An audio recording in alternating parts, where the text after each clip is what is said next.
Hello friends, Steve Stockton here with you. Welcome to our latest episode. Now, hiking in the mountains can be rewarding but risky. Even experienced hikers can be in danger due to inclement weather and rough terrain. It's essential to be cautious and mindful of hazards to your safety. In this video, we'll explore 10 cases of people who went missing in the mountains. Join me. Let's walk and see.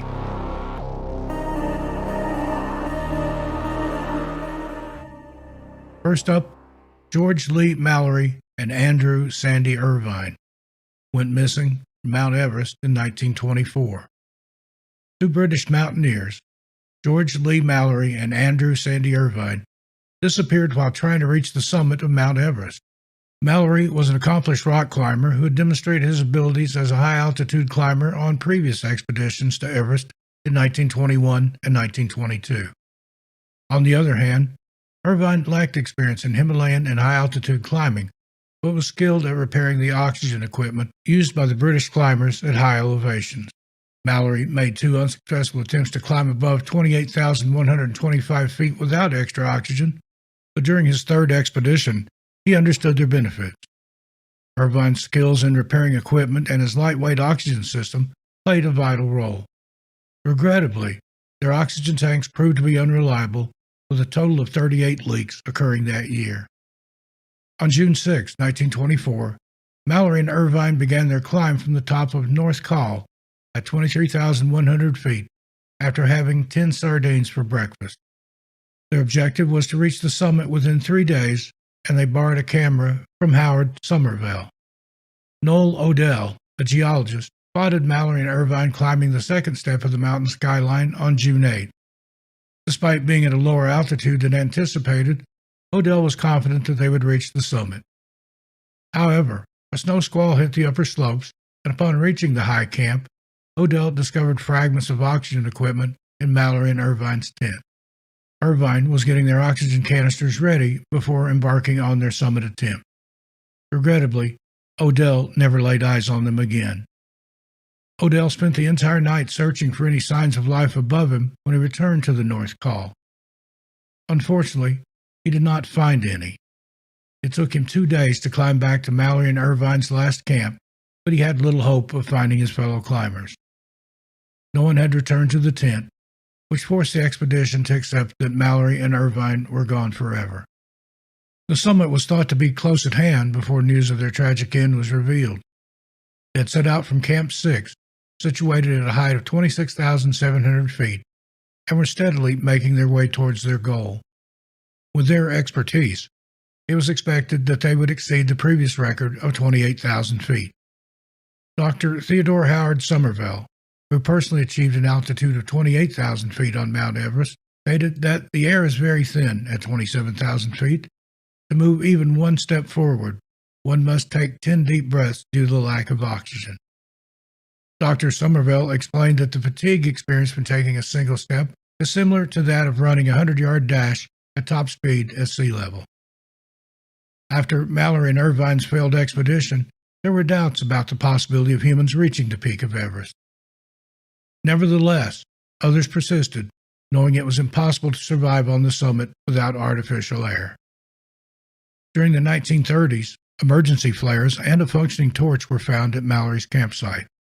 It's possible that Mallory forgot these items, which could have been used to signal his companions for help later on.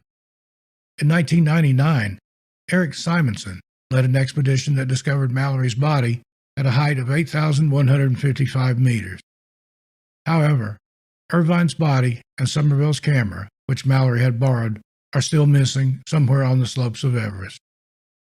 Mark Sinnott, the author who participated in a 2019 expedition led by Jamie McGuinness from New Zealand to uncover the mystery, discloses in his book, The Third Pole, that the Chinese might have discovered the remains of Irving and the camera and then concealed the evidence.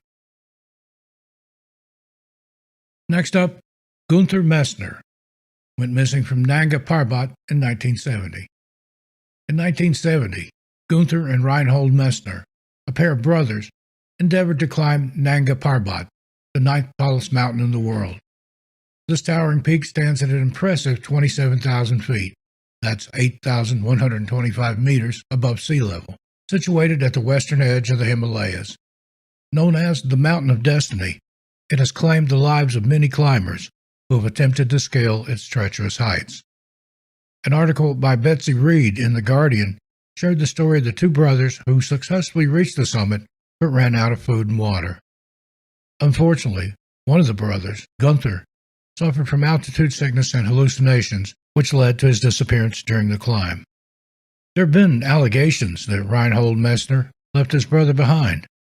However, Reinhold said both were descending the western Diamar face of the mountain when Gunther vanished. Reinhold continued the descent, but Gunther, already weak and lagging behind, was probably carried away by a massive avalanche. Reinhold sustained frostbite during the climb, losing 7 toes and a few fingertips. Max von Kindlen and Hans Soller, who were part of the climbing expedition, later wrote books in Germany claiming that Reinhold instructed his brother to descend the risky Rupal flank even though they had almost died while climbing it. As per reports, Reinhold left his unwell brother behind to descend via an unknown western route on Diamar's face to become the first person to complete the descent. Some people have criticized Reinhold for prioritizing his ambition over his brother's safety. Reinhold took legal action against the two climbers and their publishers and insisted that he had done nothing wrong. He returned to Nanga Parbat a year after his brother's passing to look for the body, but found no evidence. He returned once more in 2000 to make a documentary about the journey and wrote a book detailing the agony he had been experiencing since then. In 2005, the remains of Gunther were discovered in the snow on Nanga Parbat. He was found wearing clothes and shoes halfway up the mountain. Reinhold's friend expressed joy upon hearing the news. He said, "We now have proof that Reinhold was correct." He also stated that most of the climbing community believed Reinhold's claims. With this discovery, he insisted any doubts or accusations circulated for years could be put to rest. The location of the remains matches Reinhold's statement that he didn't abandon Gunther on the mountain, but instead he was swept away by an avalanche. Hubert Messner, Reinhold's other brother, expressed great relief as the family could not communicate with Reinhold directly since he was in Pakistan and lacked access to a satellite phone. In 1980, Reinhold Messner made the first solo ascent of Mount Everest and, along with Peter Habeler, the first ascent of Everest without supplemental oxygen. Next, we have John Sturkey, who went missing from the San Jacinto Mountains in 2019. John Sturkey, a 55-year-old electrician, went on a solo adventure on January 4, 2019, without informing anyone of his intentions. After a month, it was discovered through his phone records that he had traveled to the San Jacinto Mountains, which was approximately 90 miles northeast of his home. Authorities traced this information to a distressing 911 call. While searching for her missing husband, Teresa Sturkey received assistance from Kathy Tarr. It was discovered that John's truck had become stuck on a rough road near the Fuller Ridge trailhead. Fortunately, 3 men off-roading in the area that Saturday came to his aid and helped him get unstuck. Tarr spoke with these kind men a few months after the incident. As the darkness engulfed and snowfall began, John found himself stranded in his truck, running low on gas. Tarr kindly offered him a ride, but John refused, explaining that he needed camping gear or winter clothes. He politely requested not to call for help, but they disregarded his request and dialed 911. However, the operator categorized the situation as a disabled vehicle instead of a rescue emergency because the men had mentioned that John did not ask for help. By daybreak, there was a considerable amount of snowfall, approximately 9 inches. John's cell phone pings prompted the Riverside County Sheriff's Department to get involved. Despite multiple helicopter searches, they were unable to locate his truck. Investigators informed Teresa Sturkey that he was likely not in the area. However, John King, a resident who manages the San Jacinto Trail Report website and has search and rescue experience, believed the truck was still out there. He searched for it and found it on March 15, wedged against a rock below the Fuller Ridge campground using snowshoes. The Sheriff's Department halted the search for John in April due to a lack of lead. King advised Teresa, John's spouse, to seek assistance from Tarr, and they began regularly scouring the mountains for any evidence. They also coordinated 3 primary search efforts with the support of many volunteers. Teresa admits she kind of antagonized the sheriff's department. She added, "They kept trying to scare me from going to search, telling me it was too dangerous," she said. "What else am I going to do? You guys aren't going to look for him. I've got to do it." John's body was eventually found in a steep ravine on the northern slopes of the mountain range, and it took a helicopter to retrieve it. Teresa thinks he attempted to take the Pacific Crest Trail to safety, but missed a turn. He had removed his fleece jacket, knit cap, and some socks he was using as gloves, indicating that he was likely experiencing hypothermia. Those experiencing hypothermia may feel hot and shed their clothing. Finding him meant so much, Teresa said. Even though logically you know that they are deceased, there's a part of you, being a human being, that just hopes they're alive. But getting closure was a relief, especially for her children. She says, "The kids were so anxious. It was like the foundation of their life was dropped out from underneath them. The relief when I told them he had been found, you could see it in their bodies. You never realize what a gift a funeral is until you cannot find your loved one." Sadly, Teresa's hardships did not end when John's body was found. The coroner's office listed his date of death as June, not January, even though what was found in June was nothing more than a skeleton. Because of that, Teresa said her family almost lost out on months' worth of life insurance benefits. Death registration guidelines from the Centers for Disease Control and Prevention said, when a body has been found after a long period, the medical examiner or coroner should estimate the date and time of death as accurately as possible and put that estimate on the death certificate.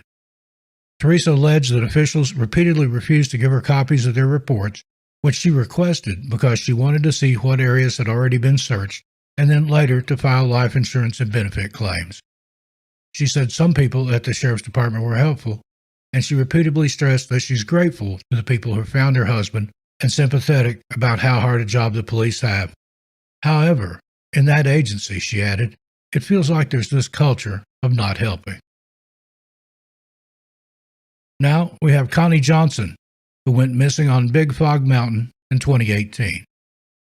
Connie Johnson was a 76-year-old who had worked as a wilderness ranger at the Moose Creek Ranger Station for the U.S. Forest Service. She was also a Selway Bitterroot Foundation member and often led backcountry tours for young people and other groups. Her friends described her as an experienced outdoors person who could survive emergencies. Connie worked as a camp cook for Ritchie Outfitters. The area was very remote with no roads and only accessible by horse or on foot. Connie was last seen on October 2, 2018, by hunters. According to County Sheriff Doug Giddings, the hunters had radio contact with Connie the next day. Still, they could not understand what she was saying as the radio transmission was weak. When they returned to the camp on October 5, Connie and her dog, Ace, were gone. Chris Adkins, a former colleague, says, "It's reconcilable. You know, what everyone is dealing with this because, like you said, this isn't like some pilgrim's first rodeo. This is a woman who spent the last 25 years of her life, most of them, on foot in the wilderness, alone, doing her wilderness range work. And if there's anybody who has a skill set that positions them to beat this, it's Connie." A thorough search was conducted to locate Connie, involving searchers on foot and tracking canines. The U.S. Air Force, Idaho National Guard, and Clearwater County Backcountry Helicopter Rescue Team used FLIR heat technology from aircraft to aid the search. Despite the efforts, Connie was not found, and the search was called off on October 16, 2018. Connie's dog, Ace, was found 3 weeks later at the Moose Creek Ranger Station, which is about 15 miles away from the camp. However, Connie was not with him. The Rangers examined Ace, provided him with food, and attempted to search for Connie with his help, but they still were unable to find her. Connie's daughter said she could only speculate about what happened to her mother, but did not believe her disappearance was intentional. "I think that she was enjoying the outdoors, which she loves, and something happened. The weather came up. She fell. I don't know. But I think that she got surprised. Given the temperature, given the lack of time, given the lack of signs of her and the fact that Ace is not with her." Next up, Michelle Vanek, who went missing from Mount of the Holy Cross in 2005. Michelle Vanek, a 35-year-old married mother of four, attempted to climb Mount of the Holy Cross in the northern Sawatch Range of the Rocky Mountains with a friend on October 24, 2005. However, Michelle became tired and complained of a headache while hiking along the Halo route and decided to rest. Her partner continued climbing towards the summit and planned to meet Michelle on his way down. Michelle was an experienced marathon runner, but may not have been fully prepared for the physical and mental challenges of the Halo route, which requires hours of traversing over loose rock in an expansive, unmarked wilderness. Nate Goldberg, a local resident, was one of more than 700 people who searched for Michelle for 8 days.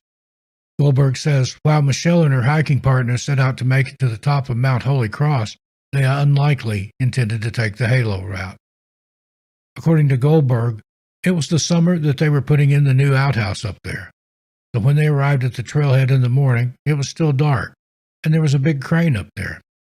I believe that they got disoriented, and instead of getting on the Half Moon Pass trail for the traditional route, they got on the Fall Creek trail and didn't realize it until they got to the top of Notch Mountain. At that point, they said, "We're already up at Notch. You can see the top of Holy Cross. Let's just do this Halo route."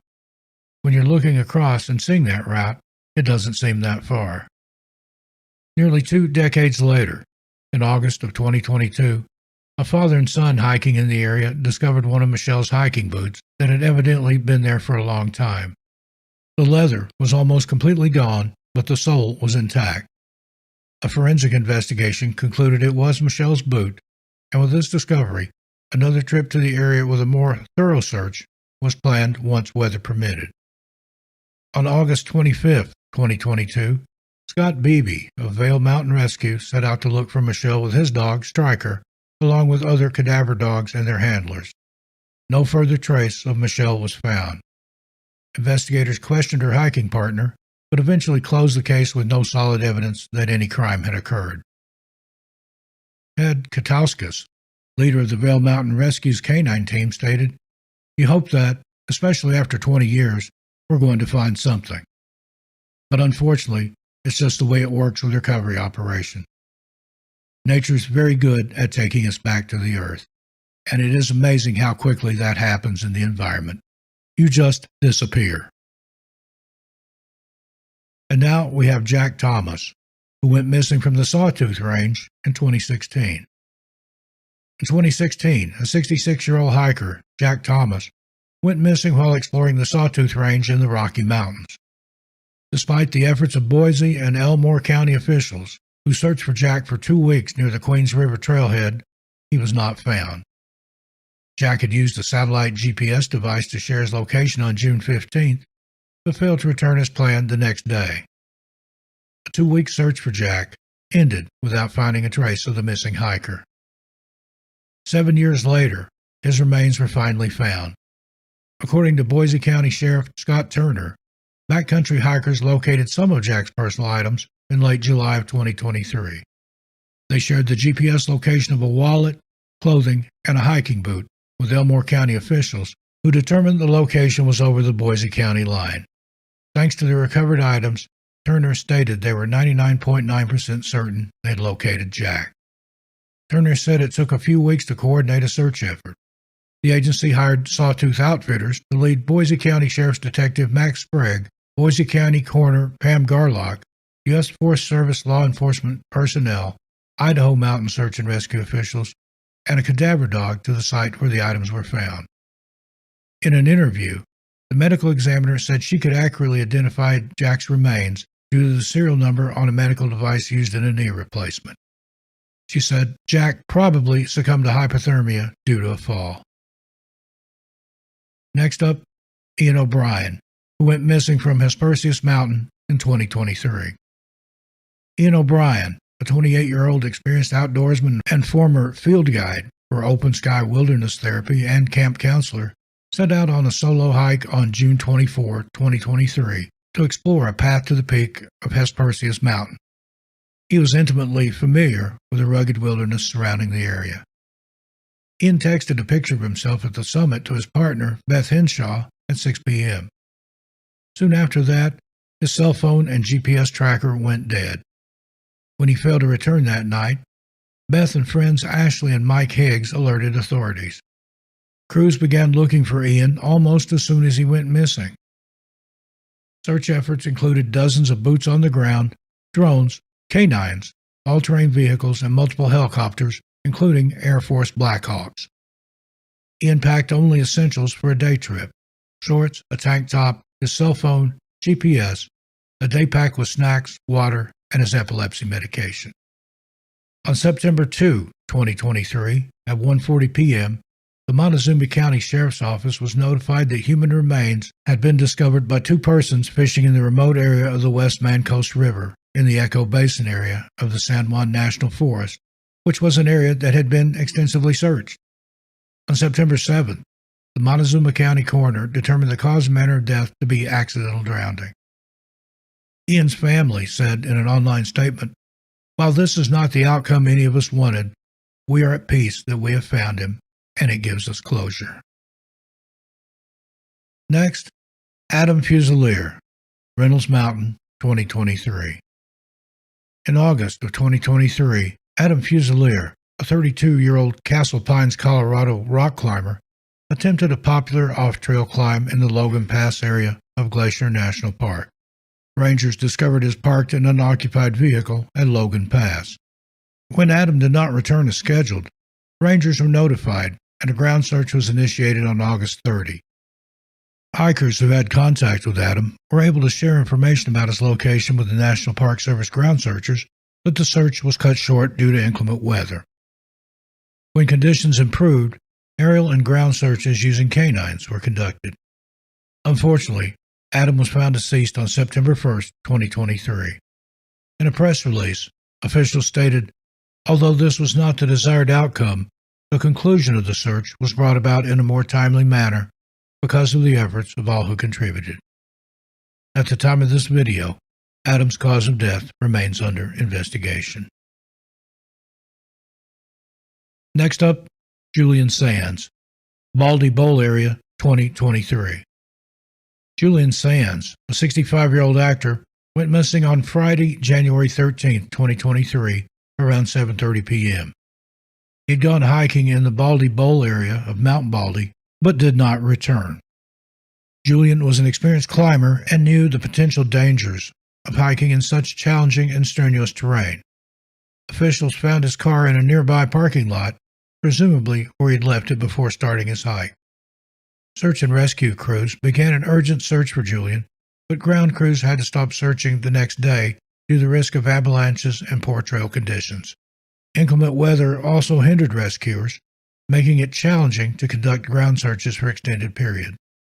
Nathan Campos, a spokesman for the Sheriff's Department, revealed that even experienced hikers struggle to navigate the area because it's so hazardous. In multiple interviews, Julian had expressed his love for hiking and the mountains.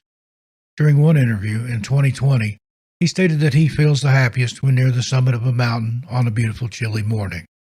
Julian once said, "People who do not climb mountains assumed it was about a great heroic sprint to the summit and ego.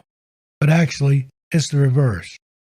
He continued, "It's about supplication and sacrifice and humility when you go to these mountains. It's not such a celebration of oneself, but the eradication of one's self-consciousness. And so on these walks, you lose yourself. You become a vessel of energy and harmony, hopefully, with your environment." Sadly, on June 27, 2023, officials identified human remains previously found on Mount Baldy as Julian's. The cause of Julian's death could not be determined, however, due to the condition of the remains and inconclusive findings from the coroner's investigation. And lastly, we have Chad Palanche, missing from the Rocky Mountains in 2023. 49-year-old hiker Chad Palanche of Fort Collins, Colorado, was last heard from around noon on September 27, 2023, while hiking in Rocky Mountain National Park. A text message was received at that time indicating he was almost to the summit of Mount Alice and roughly miles from the Bear Lake area. Park rangers confirmed his vehicle was still parked at the North Inlet Trailhead on the park's west side. Officials described Chad as an experienced trail runner who embarked on a 28-mile journey that started from the East Inlet Trailhead near Grand Lake and consisted of crossing the Continental Divide and off-trail travel through steep talus slopes. According to National Park Service officials, Chad had never taken the route he did on September 28th, despite having experience with many other routes in the area. Chad is 5 foot 7 inches tall and weighs 155 pounds. He may be wearing a black ultralight jacket, gray fanny pack, and black running shorts or leggings. Chad has a personal navigation device, but it is not set up for emergencies. Snow, wind, and ice at high elevations have impeded the search for Chad. As of the recording of this video, Chad is still missing, and anyone with any information is encouraged to contact the National Park Service's Investigative Services Bureau tip line at 888-653-0009. Know before you go. If you're planning to hike in the mountains, it's crucial to research the area you'll be visiting to ensure your safety and enhance your overall experience. Take the time to familiarize yourself with the terrain, weather patterns, and potential hazards. Stay updated on weather forecasts and be prepared for sudden changes in conditions, especially in mountain areas where unexpected storms can occur. Ensure you have the appropriate gear for the activity you'll be doing and the conditions you could face. This might include sturdy hiking boots, warm clothing, a first aid kit, and a paper map and compass. Tell someone where you're going and when you plan to return. This way, they will know to start looking for you if something unexpected happens. Stick to well-defined trails, especially in mountainous areas with unpredictable terrain. Avoid going off-trail if you can. It's recommended to always carry a whistle and a flashlight with spare batteries. If you get lost or hurt, these tools can be handy for calling out for help and signaling others for assistance. Acknowledging your abilities and avoiding pushing yourself beyond your limits is essential. If you feel unsafe, returning and attempting it another day is much better. Safety should always be your top priority. Stay on designated trails, pack out all trash, and avoid disturbing wildlife. By following these tips and taking a cautious approach to mountain travel, you can help ensure your safety and enjoy all the beauty and adventure the mountains offer. If someone you know goes missing, it's crucial to report it promptly to the authorities. Ensure the report includes details such as the person's name, age, height, weight, hair color, eye color, and distinguishing features like tattoos, scars, or birthmark. Additionally, include the intended route, destination, and any known stop. Provide names, contact details, clothing, and any medical or mental health conditions of the missing person. Give any extra info you have, like pictures, social media accounts, or phone records. Add as much detail as possible to increase the chances of finding and reuniting them safely. In conclusion, hiking in high altitudes, rough terrain, thin air, and adverse weather conditions can quickly disorient hikers. Natural disasters like storms, avalanches, or rock falls can occur unexpectedly. Even a minor injury can become a life-threatening emergency in remote areas where help is not readily available. Planning, preparing, and having the correct gear is crucial to minimize the risk of getting lost or injured. Remember to take essential safety measures and be adequately equipped. Finding missing individuals in mountainous areas is still a difficult task, despite technological advancements in rescue methods. The remote location of these areas often causes a delay in search and rescue operations, reducing the chance of a successful rescue. The search teams face harsh environmental conditions, rugged terrain, and limited resources, while prioritizing their safety and balancing the urgency of the search. It can be emotionally taxing if the missing individual is not found, making the search all the more frustrating. Hello, friends. Today we're going to look at some strange cases of hikers vanishing in Australian mountains. Join us. Now, there's been much speculation about what could be causing so many hikers to disappear in the mountains of southern Australia. If you follow this channel and what's been going on all over the world in our national parks, forests, and wooded areas, this may not seem so unique after all. The disappearances of these hikers in Australia is very reminiscent to what we call the missing phenomenon, and it's leading so many, especially in this community, to believe that it could be all connected, part of the same massive disappearances for which the causes are almost always unknown. These are some of the only cases we could find out about that at this point could probably be termed a phenomenon by now, with so many having gone missing and locals being so unwilling to talk about it at all, regardless of who is asking them the questions. Here it is, folks, the strange vanishings of hikers in the Australian mountains. First up, Conrad Whitlock. Conrad Whitlock was 72 years old at the time of his disappearance on July 28, 2019. He vanished under mysterious circumstances after telling his wife that night at around 8:30 in the evening, right before he retired for the night and went to bed, that he wouldn't see her in the morning because he had to go and get some tests done early. Conrad had recently been suffering from headaches and was presumably going to get it checked out. Just before 3 a.m. on the 29th, the E-tag on Conrad's BMW was detected on the Maroondah Highway on the way to Victoria's High Country. 3 hours later, he drove through the entrance gate at the Mount Buller Resort, which was witnessed by several other motorists who all claimed to have seen Conrad himself behind the wheel. Approximately 7 hours after he left his home in the middle of the night, seemingly with no destination or reason in mind, at 10 a.m., his car was found abandoned on the side of the road, and Conrad had seemingly vanished right into the ether. He hasn't been seen or heard from since. When she woke in the morning and couldn't get a hold of her husband, Conrad's wife Mandy called the police and expressed her concerns to them. Then they tracked his phone to Mount Buller, and there his car would be found abandoned and empty, with the keys still in the ignition. After what was described as an exhaustive 6-day search effort conducted to try and locate the missing elderly man, who up till now had shown no signs of dementia or other mental illness, there seemed to be no rhyme or reason why he left his home when he did or drove the route he did, just to end up abandoning his car haphazardly parked on the side of this isolated road. The rescue effort included police, Mount Buller search and rescue specialists, forestry workers, a dog squad, and an air wing. Dozens of searchers and volunteers combed the area where Mr. Whitlock's BMW was found, but it was all to no avail, as no other trace of him has ever been found. The overnight temperatures in the area at that time were dropping to -3 degrees Celsius or 37.4 degrees Fahrenheit, and it had started to snow. It's believed he had no provisions with him at all and was definitely not equipped for such harsh weather.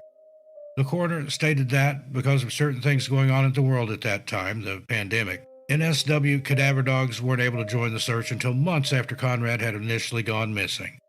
Peter Towner, a former Victoria police detective who worked on the case, said at the time, "It was a long delay, and that, I think, has compounded the fact that we didn't find him. I don't think we'll ever find him." Coroner Parisa Spanos asked Mr. Towner, "We're about 15 months after the event. Do you know if the cadaver dogs would be expected to find a trace?" His response was, "They were quite confident that if he was there, they would have found him. I wouldn't say they were unsuccessful, they just didn't find him. He wasn't where they searched." It was later discovered that just a few days before he disappeared seemingly into thin air, Conrad was participating in a practice session at a racetrack with his Mustang when he crashed into a barrier. Now, it's alleged that he didn't hit his head, but later witnesses came forward and said that he had a large bruise on his forehead after the incident. This is when his wife says he first started complaining of severe headaches. It was also uncovered by investigators that, right before he vanished, Mr. Whitlock had been searching on his computer for things like amnesia and memory loss. The lapsed Scientologist was even searching about his previous religion with a search of the word Scientology. Mr. Tober believes Conrad's head injuries could be the cause of his disappearance and believes he could have become confused and disoriented when he woke up around 3 a.m. and decided to get into his car for whatever reason and go for a drive. He stated, "My personal opinion is the bang on his head manifested in his mind that he had an underlying serious brain embolism or something like that." Conrad was also recently prescribed what was referred to as a powerful painkiller, which was never found and was presumably on his person when he went missing. The investigators say that all this combined with high altitudes, freezing cold temperatures, and the fact that he hadn't eaten would definitely account for why he most likely succumbed to the elements. Mr. Towner, who now works for the Victoria Police but in the capacity as a public servant since retiring, also stated you could simply slide under a log, under a fern, and you could literally walk straight over top of him and not know there was a body there. He also states he became drowsy and disoriented, and I simply believe he wandered off from that car and met his demise. whether he's just slipped and fallen.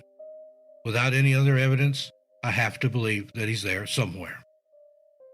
Next up, Niels Becker. 39-year-old Niels Becker, who was described by those who knew him best as strong, fit, and resilient, prepared for months to embark on a 5-day solo hike in the Alpine National Park. On October 24, 2019, Niels left Upper Jameson Hut to start his journey. It seems as though Niels was right on course to complete his 5-day hike, as on October 26, he messaged some family members from Vallejo Gatner Hut to tell them he was heading to Mount Sterling and then heading back to his vehicle on the 29th as planned.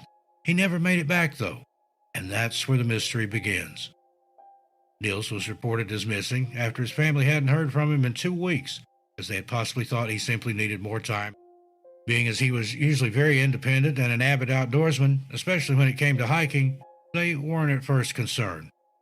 Once the report was made, though, a group of about 70 volunteers, including the police, a dog squad, air wing, bush search and rescue, state emergency service, and the Department of Environment, searched for him around the clock, looking for Niels in, near, and around the location where he said he would have been hiking, which was Victoria's northeast.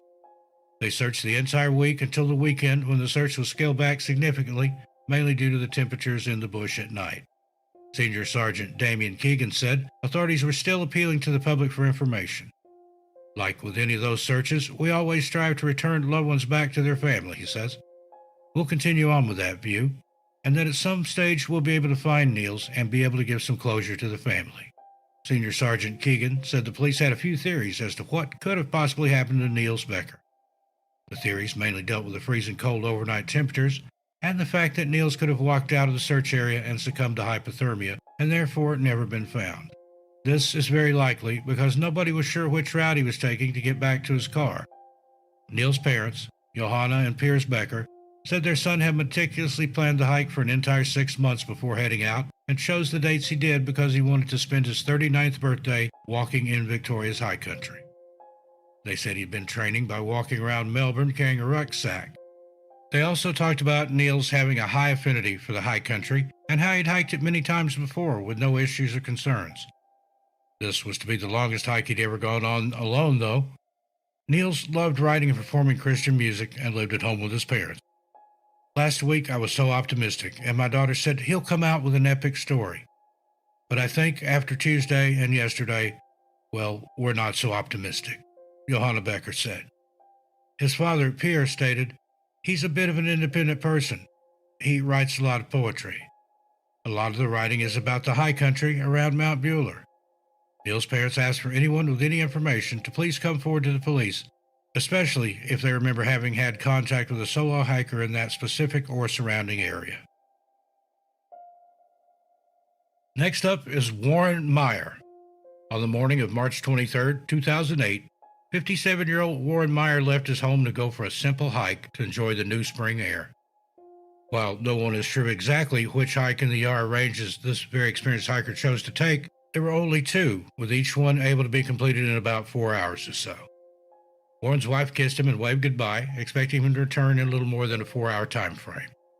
He had plans with his wife and some of their friends to meet for lunch that same day, and Warren was a reliable man who wasn't often late, especially without calling. This time was different, though, and when her husband was a no-call, no-show that day for the lunch engagement, she immediately knew something was wrong. Later in that afternoon, Warren's vehicle was found in the Dom Dom Saddle parking area. It seems as though this is where he parked it when he left for his hike that day.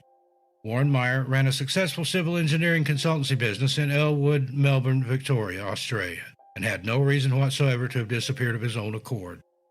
He was happily married, and he and his wife had 2 children who they adored. He never got to meet his 2 grandchildren, as they were born after he had vanished. His wife believes he would be really enjoying his retirement right now and enjoying their life together had he not vanished off the face of the earth that fine spring day back in March of 2008. Warren's parents passed away, never having received any answers as to what happened to him. He simply walked into the woods for a hike one day and was never seen or heard from again, like so many of the missing people we talk about on this channel.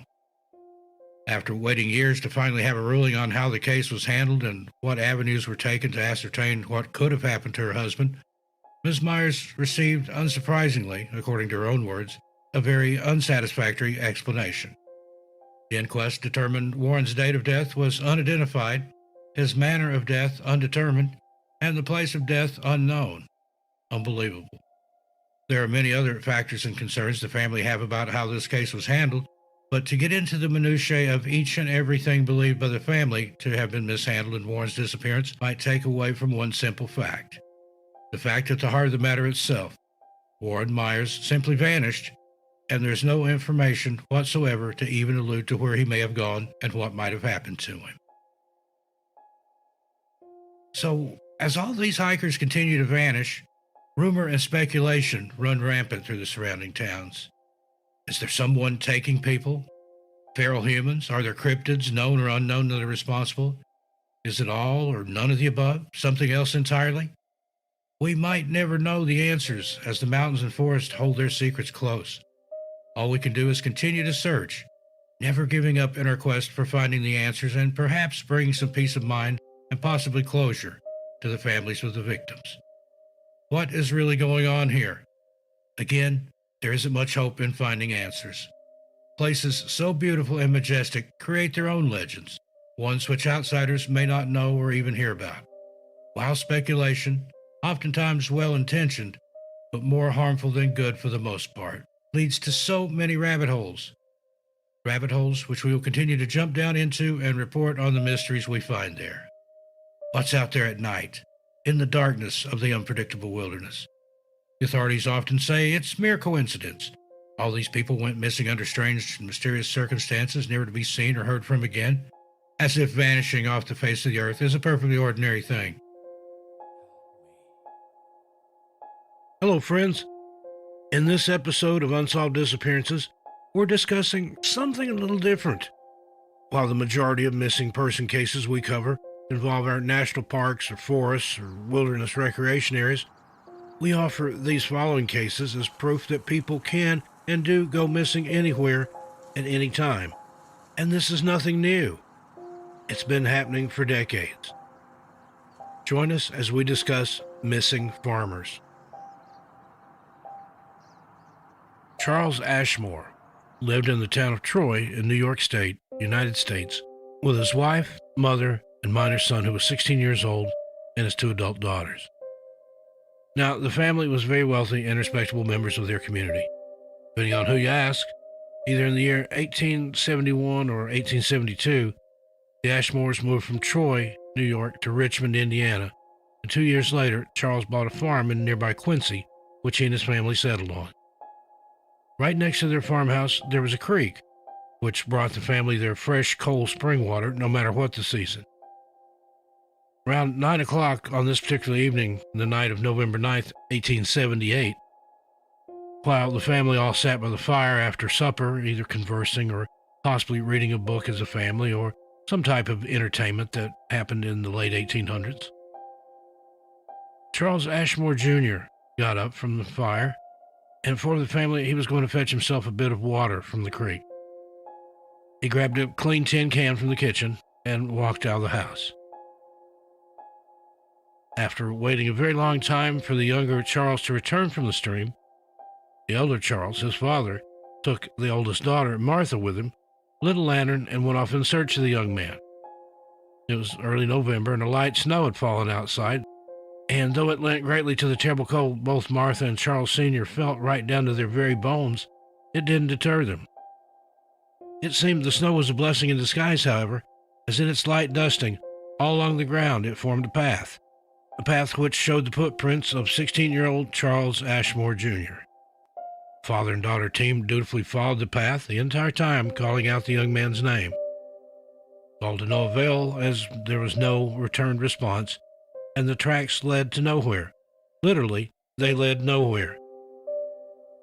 The footprints of the young Charles Ashmore Jr. stopped in the middle of the way from the house to the stream. The snow was undisturbed after they had walked about 75 feet, halfway from their front door to the creek where they got their water. Now, as this came to the father's attention, he silenced his daughter and calmly held out his lantern into the darkness of the night. They decided to walk around the last few footprints in order, if nothing else, to preserve them for further investigation. You can only imagine the stars shining as bright as they can only late at night on a farm out in the middle of nowhere full of fresh air, and the sky as dark as an abyss. They made their way around these footprints and then onto the creek. Now, as they approached the creek, it's said that all the strength was immediately drained from young Martha Ashmore, and the same can be said for the air in her father's lungs when they chanced upon what they saw next. The creek was frozen over, and had been for some time. It was covered even by the fresh snow that was falling from the frigid cold skies above. There was no sign that the younger Ashmore male had been there. There was no evidence that anyone had been there, in fact, at least not since the creek had frozen and the snow had started to fall. The next morning brought with it not only the warmth of the sun, but also more heartbreak to an already devastated mother and confused family. There had still been no sign or word from the family's only son hours later. It's like he was here 1 minute, he went to get water, and then poof, gone. 4 days passed, and nothing had changed except the melting of the snow.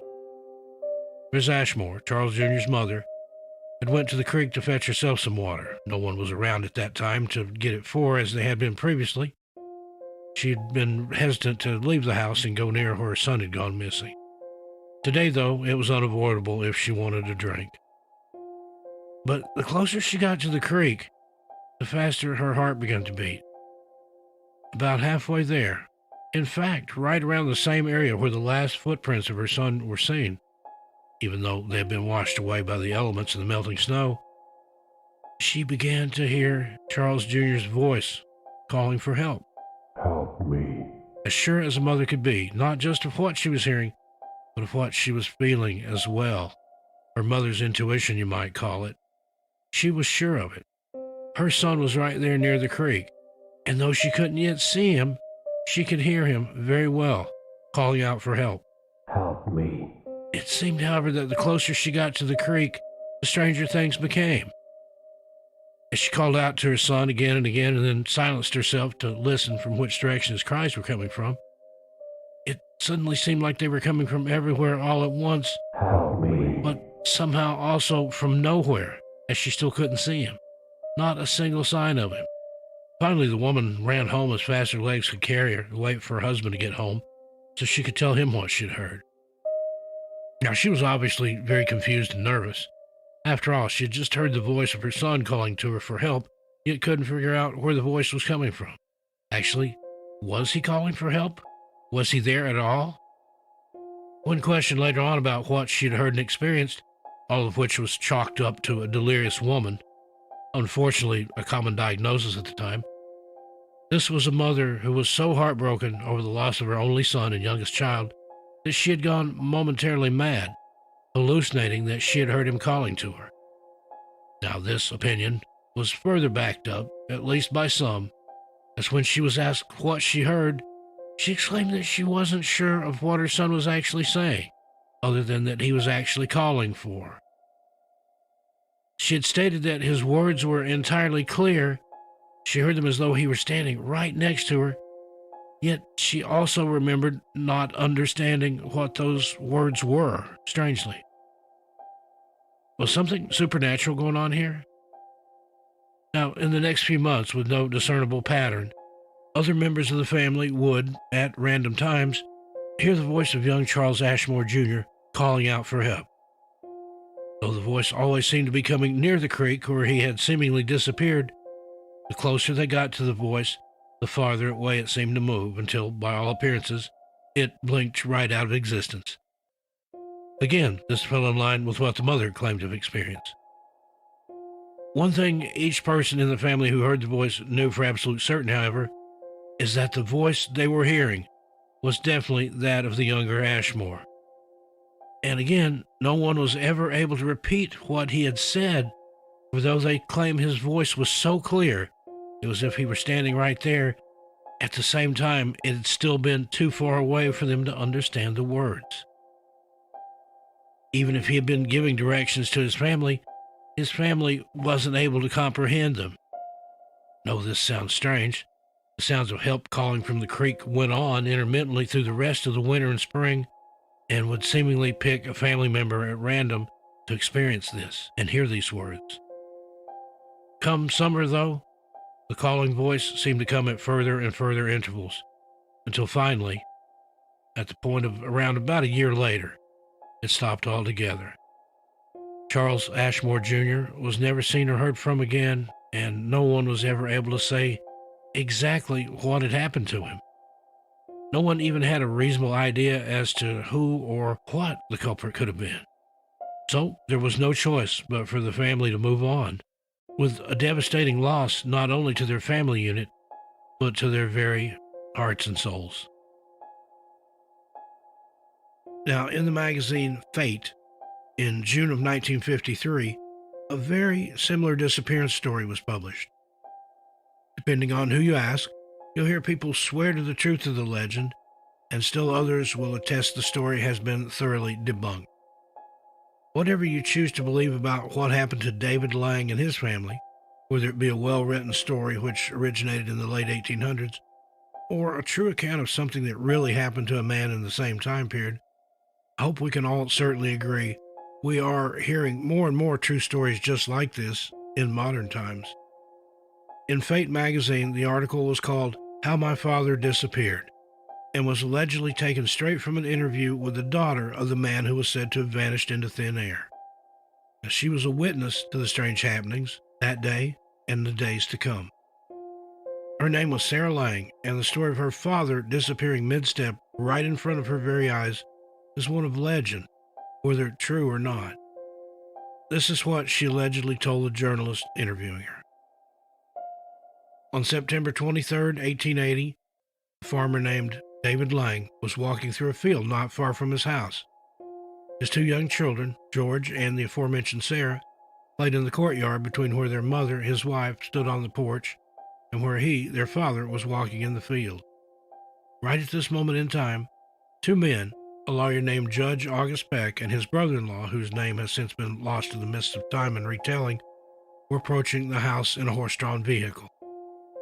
All at once, David Lang's wife dropped what she had in her hands and screamed, while the two men in the buggy stopped, open-mouthed, and astonished at what they'd just seen.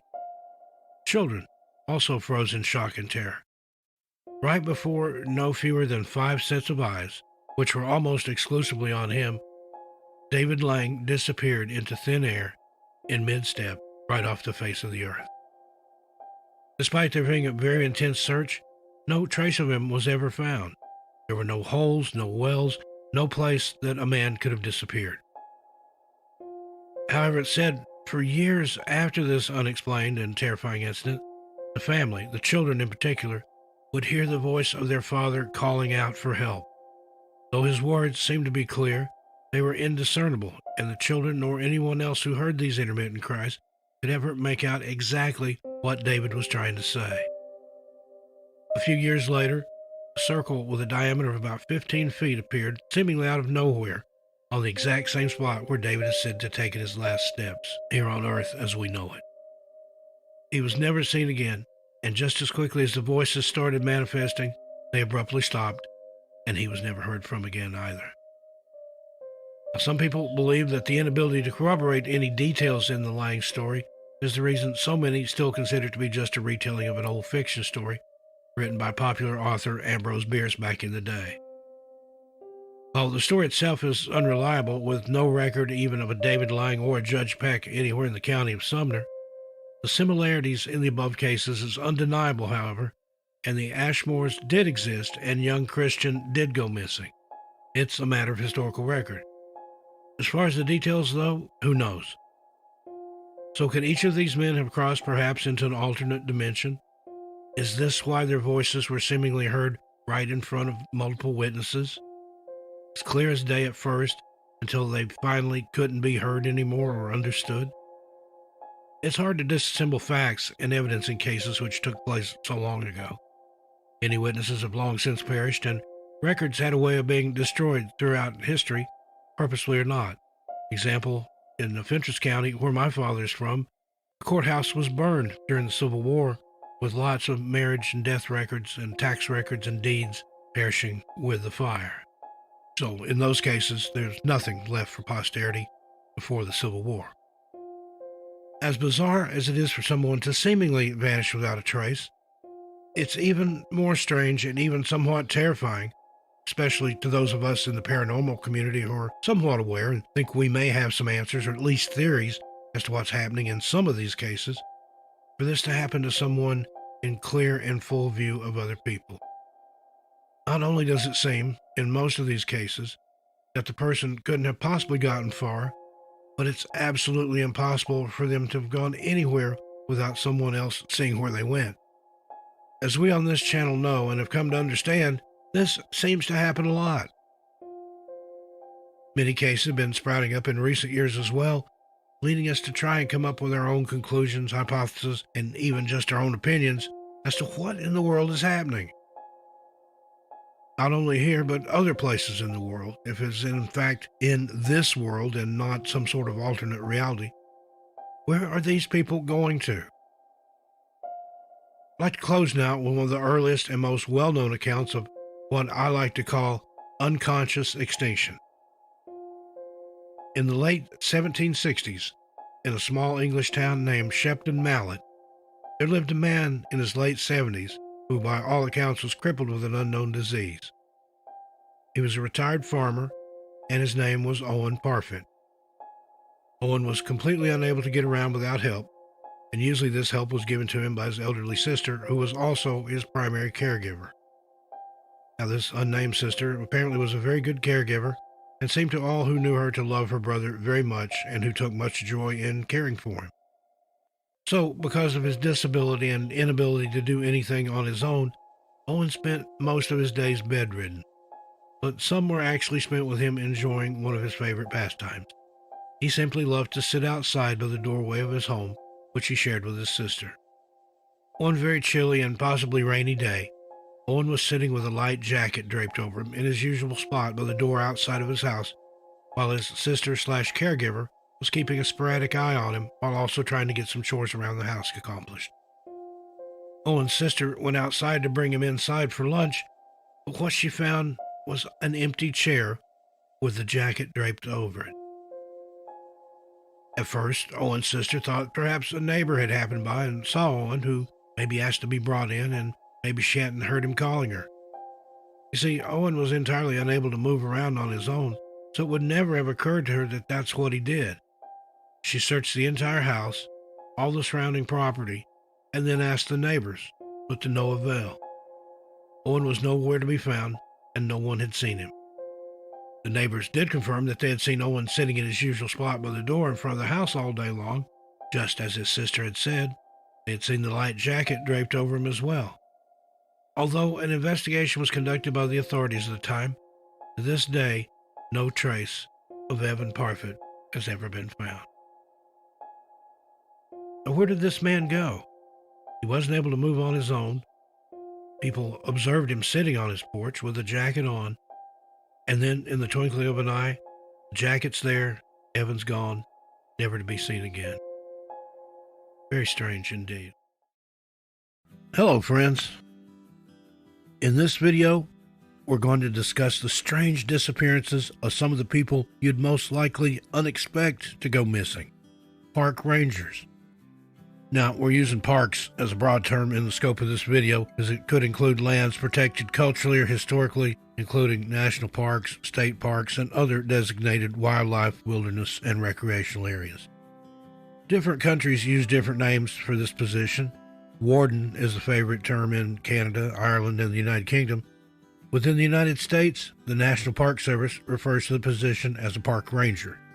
The U.S. Forest Service refers to the position as a forest ranger. Other countries use the term park warden or even game warden to describe this occupation.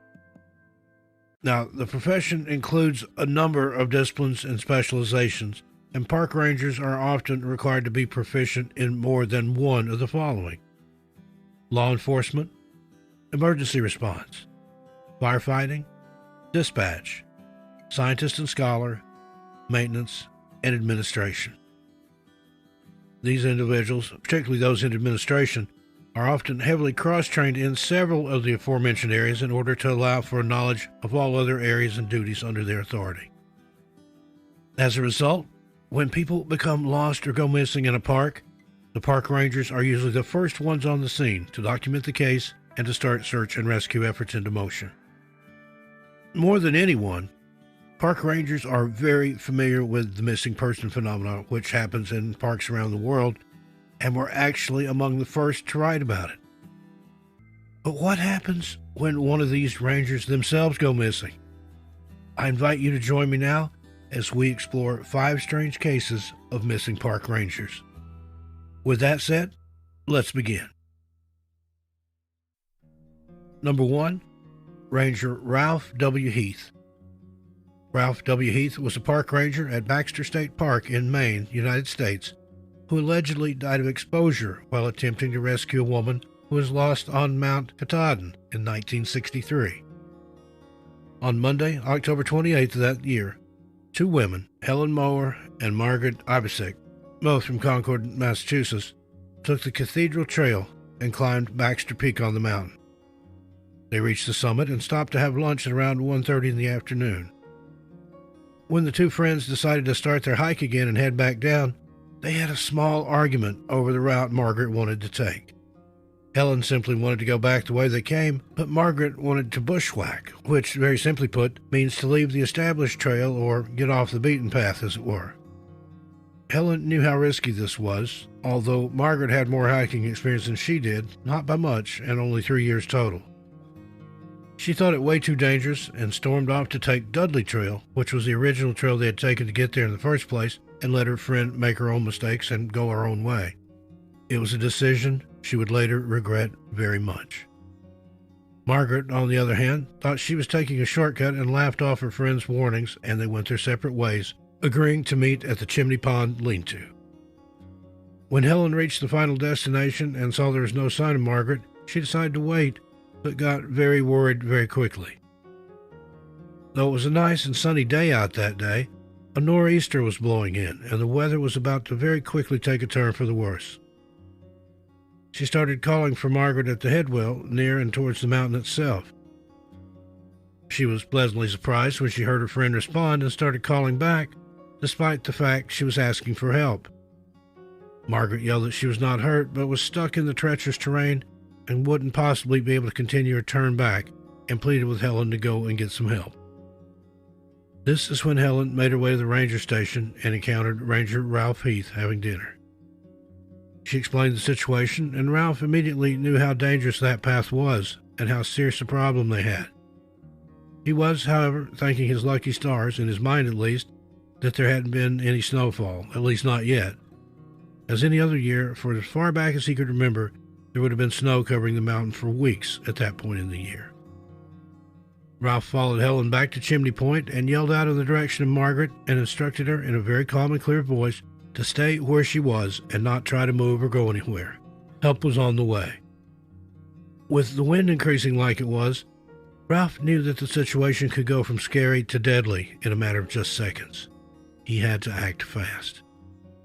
He took Helen back to the ranger station and radioed his supervisor, Helan Taylor, and told him there was a hiker stranded in the upper basin on the mountain.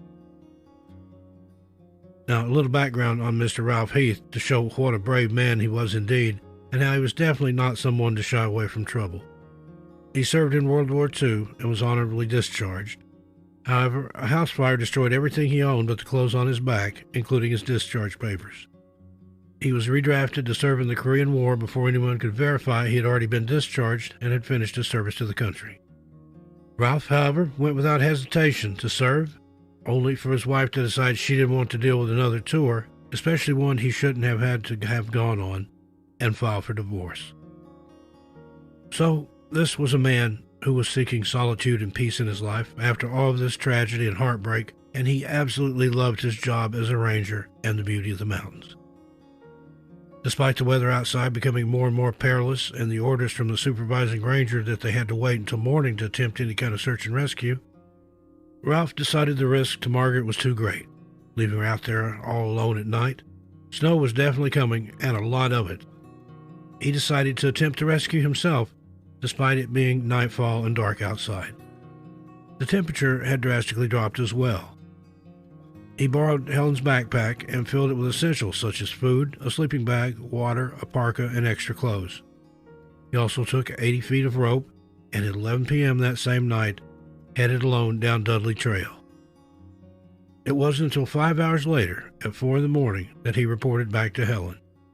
He told her he had spoken to Margaret about an hour after heading out and was able to obtain her location, when he again told her to stay put and assured her help was on the way. She reiterated she was uninjured but very cold. She's probably more than a little scared as well, I'm sure.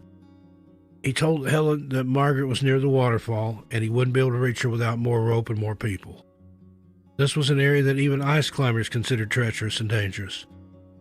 Ralph was also extremely concerned because Margaret was refusing to stay and wait for help to arrive and was determined to find a way out herself for fear she would freeze to death before anyone would be able to rescue her.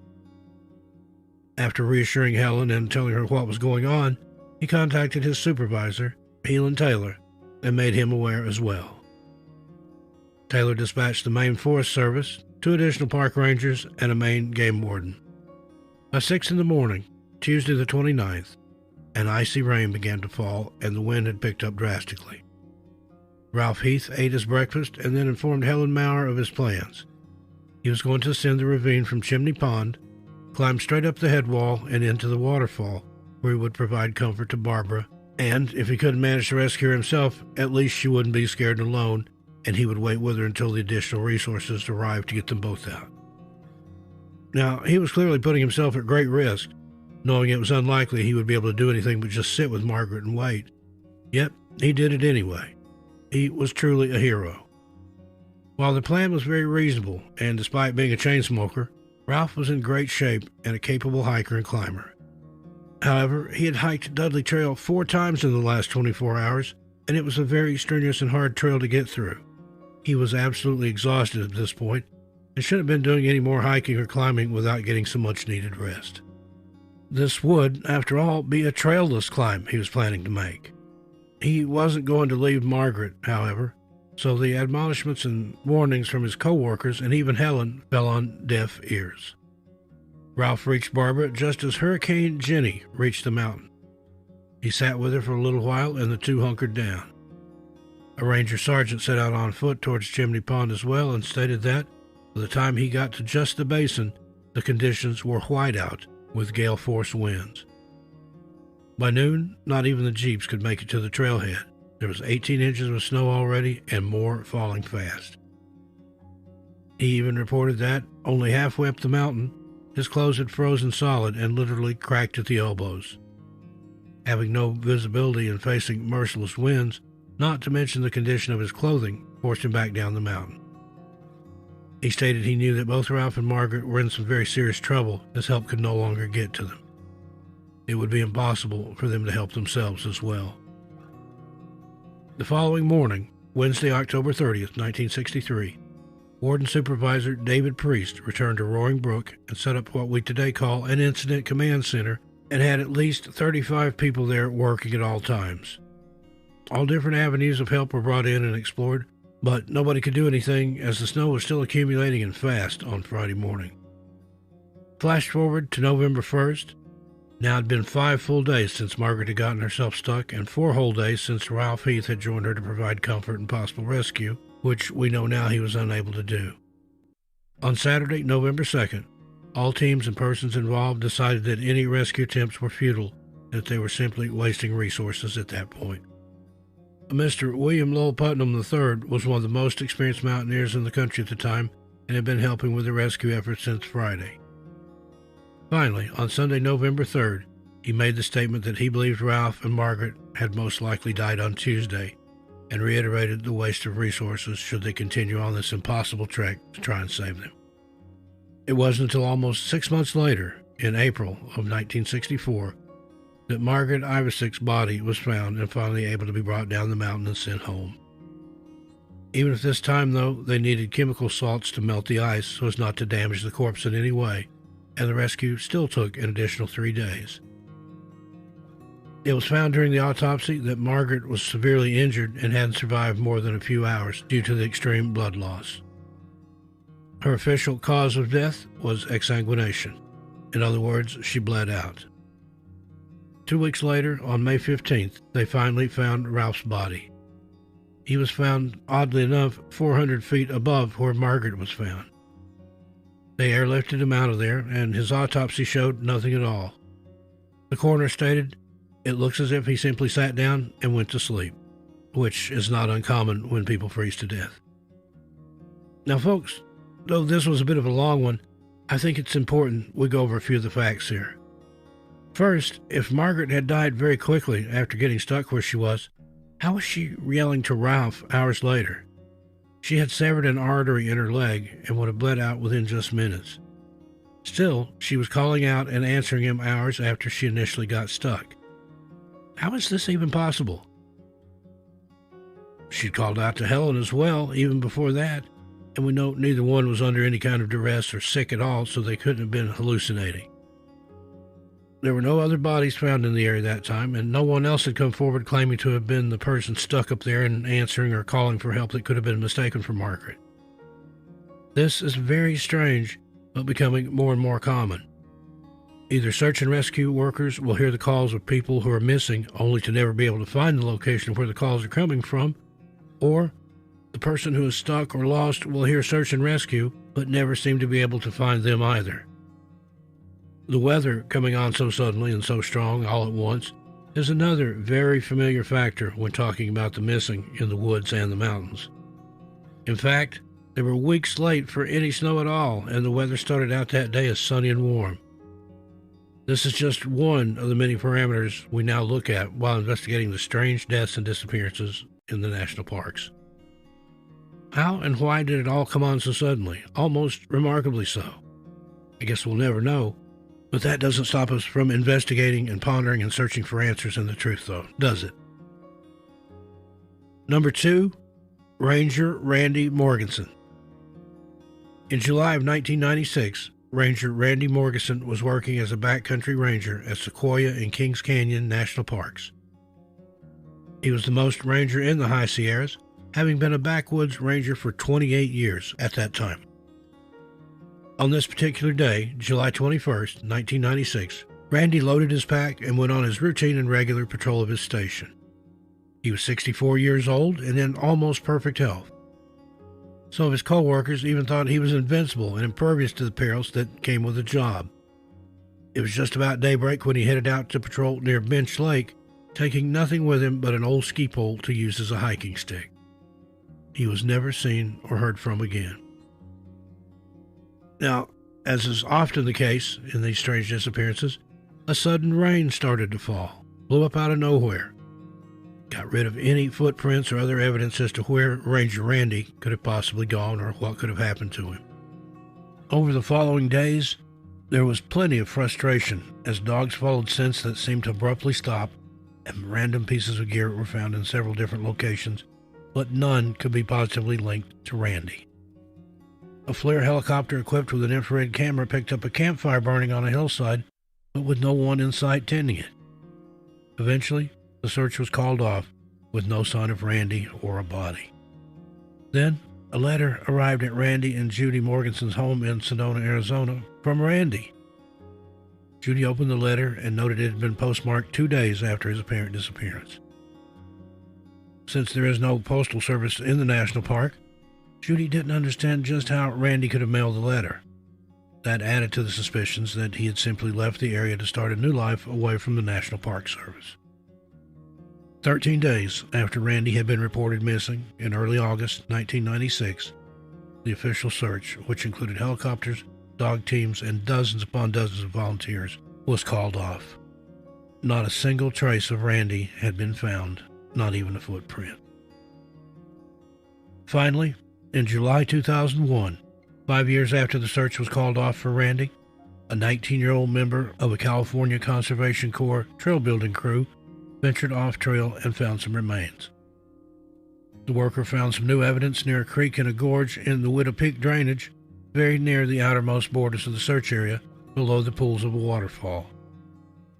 Rangers were called in to search and soon discovered a tattered shirt with Morganson's badge attached. Then a backpack with a buckle fastened, and a boot. On close examination of the single boot, which was half submerged in water, it had something white protruding from it. A leg bone.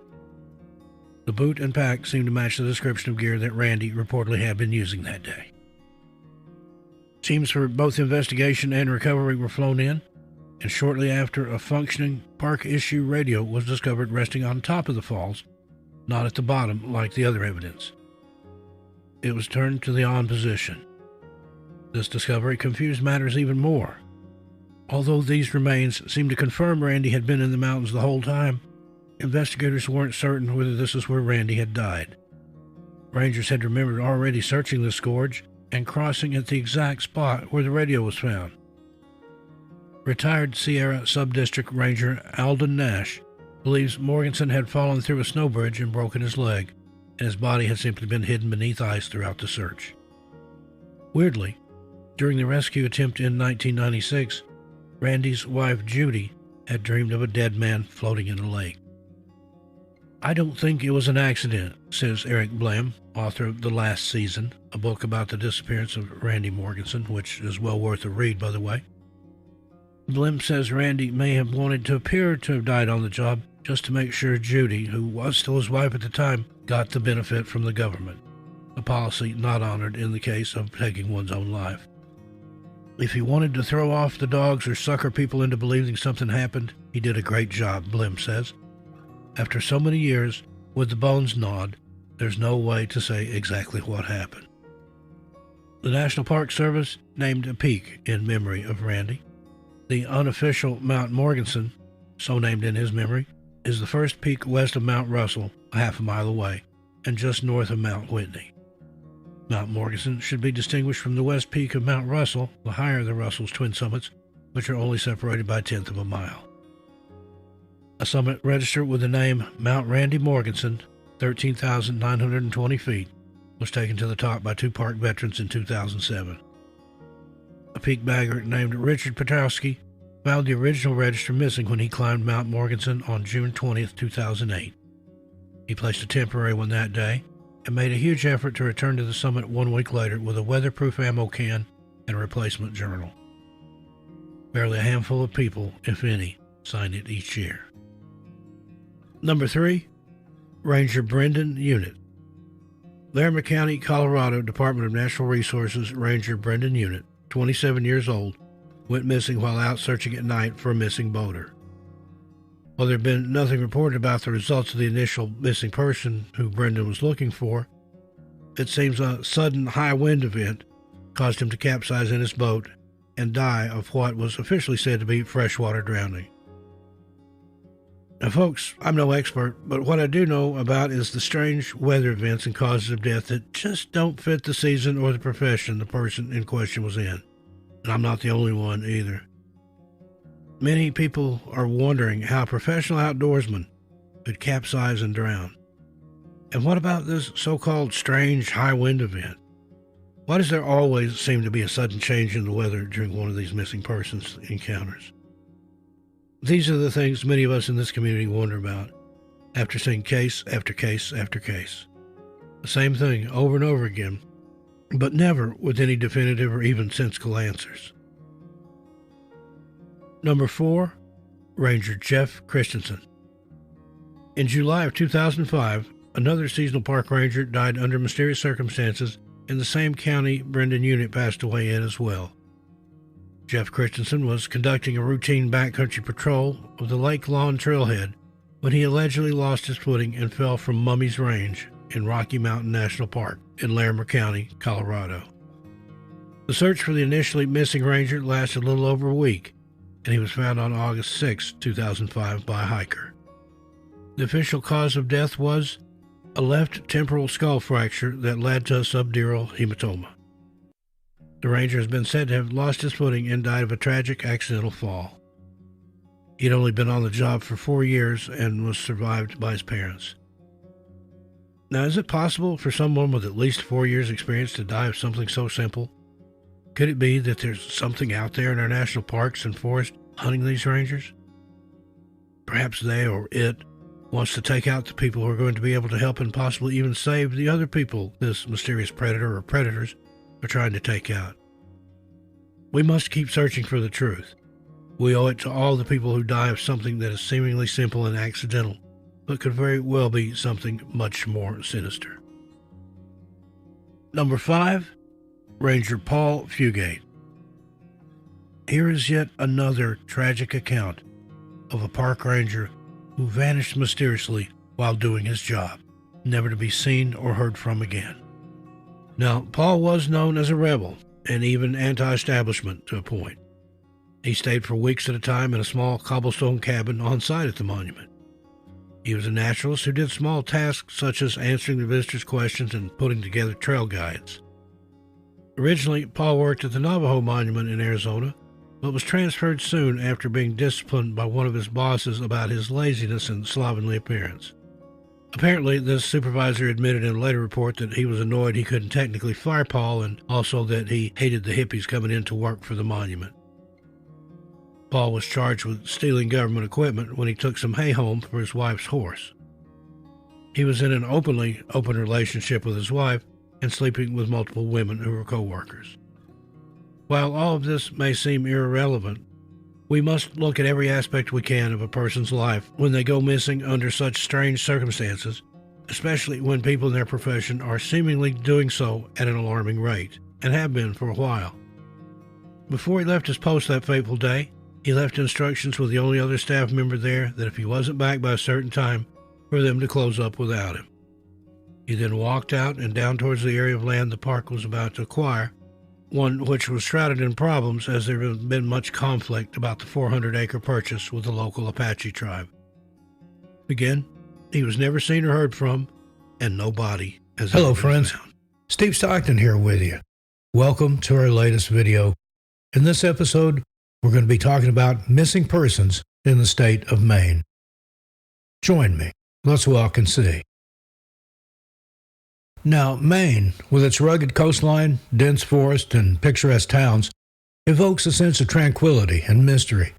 But beneath this idyllic facade lies a darker reality. A number of people had vanished without a trace within the state's borders. Their disappearances have left behind a trail of unanswered questions, shattered families, and a lingering sense of unease. In this video, we delve into some of Maine's most baffling missing person cases, exploring the circumstances surrounding their disappearances and the ongoing efforts to find them. Since 1964, the Maine State Police have kept a record of 35 individuals who have vanished without a trace. Every name on this list represents someone whose sudden disappearance has left a void in the hearts of their loved ones and the communities they were a part of. These cases remain open and unsolved, but the families and friends of the missing still hold hope for answers. From young children to adults, each person in this video has their own unique story, and the circumstances surrounding their disappearances vary greatly. While some cases have faded from public memory over the years, others still receive periodic attention. But no matter how much time has passed, the Maine State Police remain dedicated to finding closure for these families and bringing resolution to these heartbreaking mysteries. A top priority of the Maine State Police is locating these missing individuals and providing their loved ones with closure. If you have any information, no matter how small or insignificant it may seem on these cases, please contact the police immediately. This list is arranged alphabetically, and all information is courtesy of the Maine State Police. Jeremy Alex, missing since 2004. Jeremy Alex went missing on April 30th, 2004, and was last seen running along a rural road in Newport, Maine. He was delusional at the time and has not been seen or heard from since. A reward is being offered for information on his whereabouts. The Maine State Police are actively searching for him and ask for the public's help. Anyone with any information should contact them immediately at the Major Crimes Unit in Augusta, Maine. Telephone number 207-624-7143. Next, we have Colin J. Array, missing since 2017. Colin was last seen in January 2017 when he was driven to the Brewer Auditorium by his stepfather. He was starting a new job in Bangor, but has not contacted his family or friends since. His social media and phone are inactive. Colin does not have a driver's license and has a birthmark over his eye described as a strawberry. If you have any information on Colin, please contact the Maine State Police Major Crimes Unit in Bangor at 207-973-3750. Next, Ludger Belanger, missing since 1975. At 9 a.m. on November 25, 1975, Ludger Belanger was driven to Route 105 in Washington by his brother and wife for a hunting trip. He had a hunting rifle, caliber .30-30, with him. Before he left, he told his wife that he would return home in about an hour. However, he never came back. After investigating the situation, it was determined that Ludger had successfully shot a deer and dragged it to the road before being picked up by someone driving a motor vehicle. If you have any information about Ludger, please contact the Maine State Police Major Crimes Unit in Augusta at 207-624-7143.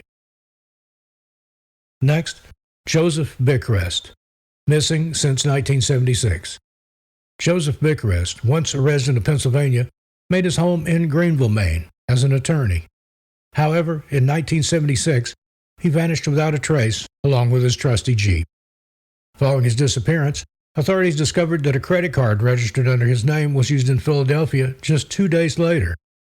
Despite extensive efforts to locate him and his vehicle, no sign of either has ever been found. Speculation about his fate continues to circulate, with some claiming he may have been murdered. According to unverified reports, his Jeep may be hidden in one of the local quarries in Greenville, leading to multiple searches over the years. If you have any information on Joseph, please contact the Maine State Police Major Crimes Unit in Bangor at 207-973-3750.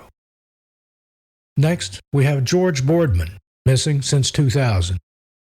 On November 6, 2000, Boardman's abandoned vehicle, a brown 1990 Honda Accord with Maine registration plate 3403JF, was found behind the Searsmont Municipal Parking Lot in Searsmont, Maine.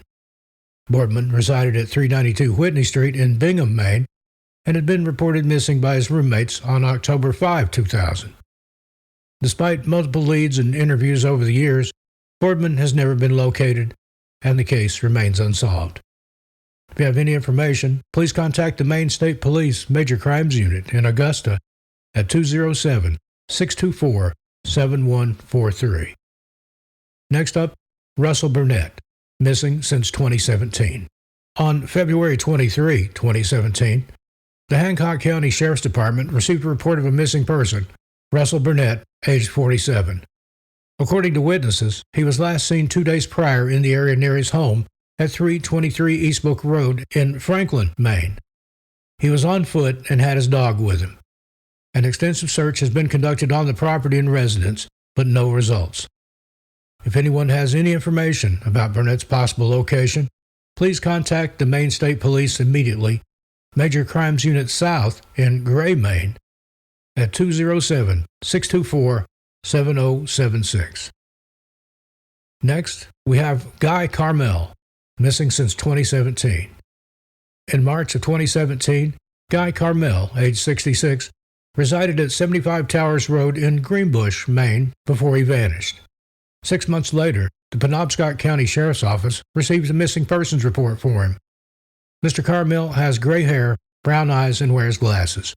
He stands about 5'9" tall and weighs around 180 pounds. The circumstances surrounding his disappearance are deemed suspicious. If you have any information on the whereabouts of Guy Carmel, please reach out to the Maine State Police Major Crimes Unit North in Bangor, Maine, 207-973-3750. Now we have Douglas Chapman, missing since 1971. At around 10:30 a.m. on June 2, 1971, the mother of 3-year-old Douglas Chapman called and reported missing. She said that she last saw him playing near a sand pile about 25 yards away from their home while she was talking on the phone and his father was at work. If you have any information about little Douglas, please contact the Maine State Police Major Crimes Unit South in Gray, Maine, 207-657-3030. Next, Roger Day, missing since 1973. On October 4, 1973, Roger Day, who was born November 4, 1958, was reported missing by his father. According to witnesses, he was last seen on October 3, 1973, in Porter, Maine, headed to the Freiburg Fair for the day. If you have any information regarding Roger's whereabouts, please contact the Maine State Police Major Crimes Unit South in Gray, Maine at 207-657-3030. Next, Robert Desmond, missing since 1964. 11-year-old Robert Desmond disappeared from his family home in Kennebunk in August of 1964. His parents did not file a missing person report, and despite efforts to investigate, he has never been found. If you have any information concerning Robert or his disappearance, please contact the Maine State Police Major Crimes Unit South in Gray, Maine at 207-624-7076. Next, Diana Estey, missing since 2016. Diana Estey, age 71, went missing from her residence located at 1105 Medford Center Road in Medford, Maine, on or about November 1, 2016. An exhaustive search of the residence and surrounding property was conducted. However, nothing resulted. Anyone with any information regarding Diana Estey's possible whereabouts is encouraged to please contact the Maine State Police Major Crimes Unit South at 207-624-7076. Next, William Garlick, missing since 1982. According to the Maine State Police, on September 13, 1982, William Garlick and John Joyce left Worcester, Massachusetts, with plans to collect a $22,000 debt in Alton, Maine. The pair were in a black 1980 Corvette with Massachusetts plates 512 EVZ. The following day, the car was discovered in the Bangor Mall parking lot, but it had been tampered with. The ignition and interior were damaged, and a wallet belonging to William Garlick was found on the seat. As of now, neither John Joyce nor William Garlick have been seen after their departure from Worcester. If you have any information regarding this pair, please contact the Maine State Police Major Crimes Unit North in Bangor at 207-973-3750. Next, Jesse O. Hoover, missing since 1983. On June 11, 1983, Jesse Hoover's sister reported her missing. Hoover had traveled from Texas to Maine to hike the Appalachian Trail. She'd been last seen on May 20, 1983, at the Baxter State Park headquarters. Hoover was an epileptic and did not have any specialized equipment or knowledge for hiking. At the time she went missing, Hoover was 54 years old, stood 5 feet 10 inches tall, and weighed 240 pounds. She was dressed in blue jeans, a blue shirt, a blue windbreaker, and carried a blue knapsack with her. If you have any information regarding Jesse's disappearance, please contact the Maine State Police Major Crimes Unit North in Bangor at 207-973-3750. Next, Roderick Hotham, missing since 1992. According to the Maine State Police, Rod Hotham was residing in Vesey when he disappeared in September of 1992. He was a certified public accountant and was formally charged with federal crimes in November of that same year. If you have any information regarding Roderick Hotham's disappearance, please contact the Maine State Police Major Crimes Unit North in Bangor at 207-973-3750. And now, Michelle Jakatis, missing since 1987. On January 16, 1987, authorities in Massachusetts received a report that Michelle Jakatis had gone missing. The last confirmed sighting of her was on December 31, 1986, in Dixfield, Maine. If you have any information regarding Michelle, please contact the Maine State Police Major Crimes Unit South in Gray, Maine at 207-657-3030. Next, Faye Johnson, missing since 2012. Faye Johnson was last spotted on March 12, 2012, in the Lewiston, Auburn, Maine region, and she also has connections to Bethel. Due to her ongoing medical and mental health issues, Faye urgently requires her prescribed medications. She also wears a medical alert necklace indicating she has a pacemaker. If you have any information on Faye Johnson, please contact the Maine State Police Major Crime Unit South in Gray, Maine at 207-657-3030. Next up, Kay Johnson, missing since 1986. Kay Myers Johnson born on May 20th, 1906, was 80 years old when she disappeared from her residence in Monson. Her disappearance occurred sometime between noon on August 23, 1986, and 4 p.m. on August 24, 1986. Ms. Johnson had trouble walking, and her vision was impaired. Despite the efforts of the police, no sign of her could be found during the search. If you have any information about the disappearance of Kay Myers Johnson, please contact the Maine State Police Major Crimes Unit North in Bangor at 207-973-3750. Next, Sebastian Kelly, missing since 2017. On July 17, 2017, Sebastian Kelly went missing in Westbrook, Maine. He was a transient, having no permanent residence, and had been attacked prior to his disappearance. Descriptions of him state that he is a light-skinned African-American male, standing at 5 foot 11 inches tall and weighing about 190 pounds. His hair is black and his eyes are brown. On his neck, he has a tattoo that reads Willow Grace.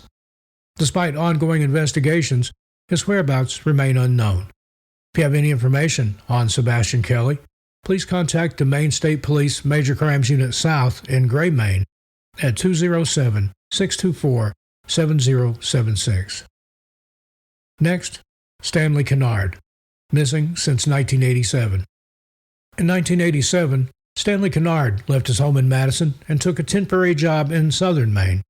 His mother contacted the Madison Police Department after not hearing from him for over a year. The state police also joined the investigation in 1997 to help find Stanley. If you have any information regarding Stanley Kennard, please contact the Maine State Police Major Crimes Unit Central in Augusta, Maine, telephone 207-624-7143. Next, Marilyn Leon, missing since 2002. According to records, Marilyn Leon resided with her spouse in the town of Eastport, Maine. A family member reported seeing her in the summer of 2002. However, after thorough investigation, no other known addresses or evidence of her whereabouts have been found. If you know the whereabouts of Marilyn Leon or any information regarding her disappearance, please contact the Maine State Police Major Crimes Unit North in Bangor at 207-973-3750. Next up, Philip Letarte, missing since 1986. Philip Letarte, 65 years old, departed from Robert Erickson's residence on Tibbetts Road in Woodland, Maine, at approximately 3 p.m. on June 2, 1986. He told Erickson he was walking to Gary's Exxon in New Sweden, Maine, to purchase cigarettes, a distance of about 3.5 miles. On June 3rd, a man resembling Letarte was spotted standing on Colby Road. Since then, there have been no sightings of Philip Letarte. If you have any information, please contact the Maine State Police Major Crimes Unit North in Bangor at 207-973-3750. Next, Michael Medore, missing since 1996. The town of Milo, Maine, hasn't seen Michael Medore since April 6, 1996. Despite extensive investigations, no evidence has been found to suggest that he may be residing at another address or location. If you have any information regarding Michael Medore's current whereabouts or disappearance, please contact the Maine State Police Major Crimes Unit North in Bangor at 207-973-3750. Next, Shirley Moon Atwood, missing since 2006.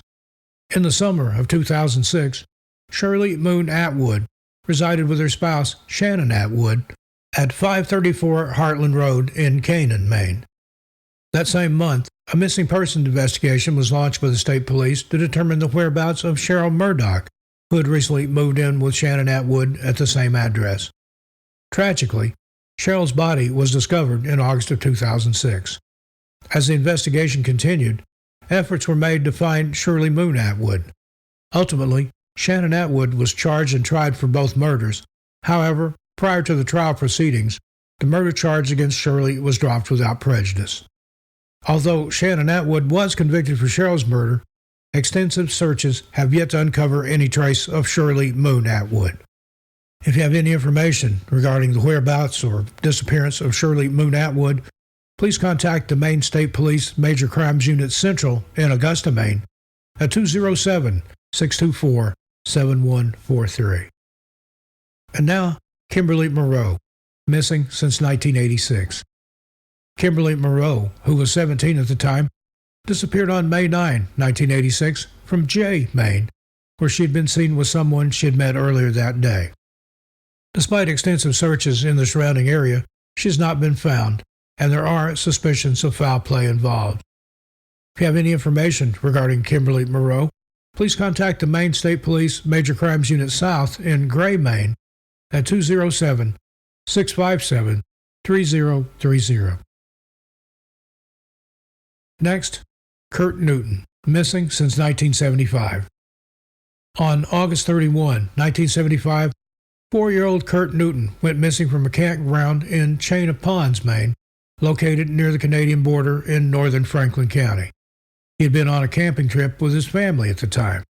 Despite a thorough search by both civilians and law enforcement, he was never located. If you have information on Kurt or his current whereabouts, please contact the Maine State Police Major Crimes Unit South in Gray, Maine, at 207-657-3030. And now, Virginia Pictou Noyes, missing since 1993. On April 27, 1993, Virginia Pictou Noyes and her husband, Larry Noyes, accompanied by 2 others, traveled to Bangor.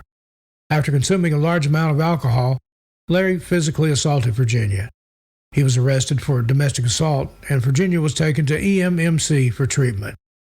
Despite repeatedly telling the police that she needed to get back home to her 5 children in Easton, Virginia left the hospital before completing her checkup. Larry eventually posted bail and was released. It is believed that Virginia received a ride to a truck stop in Holton, as witnesses reported seeing her using the telephone there.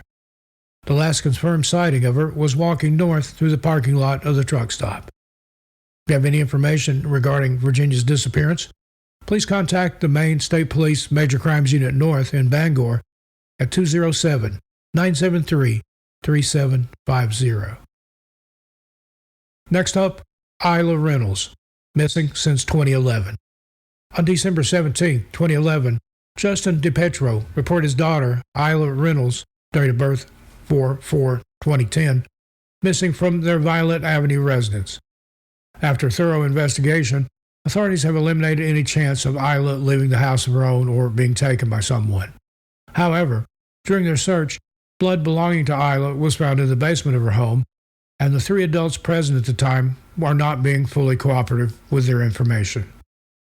Authorities strongly suspect that Isla may be deceased. If you have any information on Isla Reynolds, please contact the Maine State Police Major Crimes Unit Central in Augusta, Maine, 207-624-7143. Next, Bernard Bunny Ross. Fort Kent, Maine resident Bernard Bunny Ross went missing on May 12, 1977, after being suspected of stealing a vehicle in Presque Isle. The last confirmed sighting of him was on the Realty Road near the Ashland Portage town line. Despite extensive searches, he was never found. If you have information regarding Bernard Bunny Ross, please contact the Maine State Police Major Crimes Unit North in Bangor at 207-973-3750. Now we have Pauline Rourke, missing since 1976. On December 15, 1976, Pauline Rourke was reported as missing. She shared a mobile home with Albert P. Cochran, and her daughter was the last person to see her. According to her daughter, she overheard an argument between Rourke and Cochran on the night before Rourke went missing. She was supposed to be interviewed by state police investigators as a potential witness in the Janet Baxter homicide case against Cochran. Cochran was found guilty of Baxter's murder in 1998, but claims he had no involvement in Pauline Rourke's disappearance. To this day, no trace of Rourke has been found. If you have any information concerning the disappearance of Pauline Rourke, please contact the Maine State Police Major Crimes Unit Central in Augusta, Maine, at 207-624-7143. Next, Aten Shah. Originally from Indonesia, Aten had been living in Washburn, Maine with her family since early 2020. In late 2021, she was residing with her husband and 4 children. However, near the end of that same year, Atten was reported missing to the Washburn Police Department. The Maine State Police joined the investigation in early 2023, but were unable to uncover any new addresses or evidence of her whereabouts outside of Washburn. If you have any information regarding Atten Shaw, please contact the Maine State Police Major Crimes Unit North in Halton, Maine at 207-532-5400. Next, Harold Simpson, missing since 1986. On August 16, 1986, 28-year-old Harold Simpson disappeared from the town of Livermore Falls. He is described as being approximately 5 foot 9 inches tall and weighing around 190 pounds. He has red hair and green eyes. If you have any information regarding Harold Simpson, please contact the Maine State Police Major Crimes Unit South in Gray, Maine at 207-624-7076. Next, Stephen Thompson, missing since 1986. Stephen Thompson was employed as a manager at Schwann's in Oakland, Maine. On the morning of June 2, 1986, he arrived at work with his wife Beverly dropping him off. His co-workers saw him working that morning, but after that, they were unable to reach or find him. The Oakland Police Department was called in to investigate, and then in 1993, the Maine State Police also joined the investigation. If you have any information regarding the disappearance or whereabouts of Stephen Thompson, please contact the Maine State Police Major Crimes Unit Central in Augusta, Maine, 207-624-7143. And lastly, Angelo Angel Torres, missing since 1999. Angel, who also sometimes went by the name of Tony, was officially reported as missing by his family on May 24, 1999. He was last seen in the Saco, Bedford, OOB area, and authorities suspect foul play in his disappearance. On what would have been Angel's 38th birthday, April 1, 2016, the Torres family received a generous donation that doubled the reward for information of his whereabouts from $5,000 to $10,000. As of Saturday, May 21, 2016, the 17th anniversary of Angel's disappearance, the reward has been further increased to $15,000. If you have any information regarding the disappearance or whereabouts of Angel Torres, please contact the Maine State Police Major Crimes Unit South in Gray, Maine at 207-657-3030. Do you possess any information regarding the individuals I've talked about? Even the tiniest clue could make a significant impact in the search.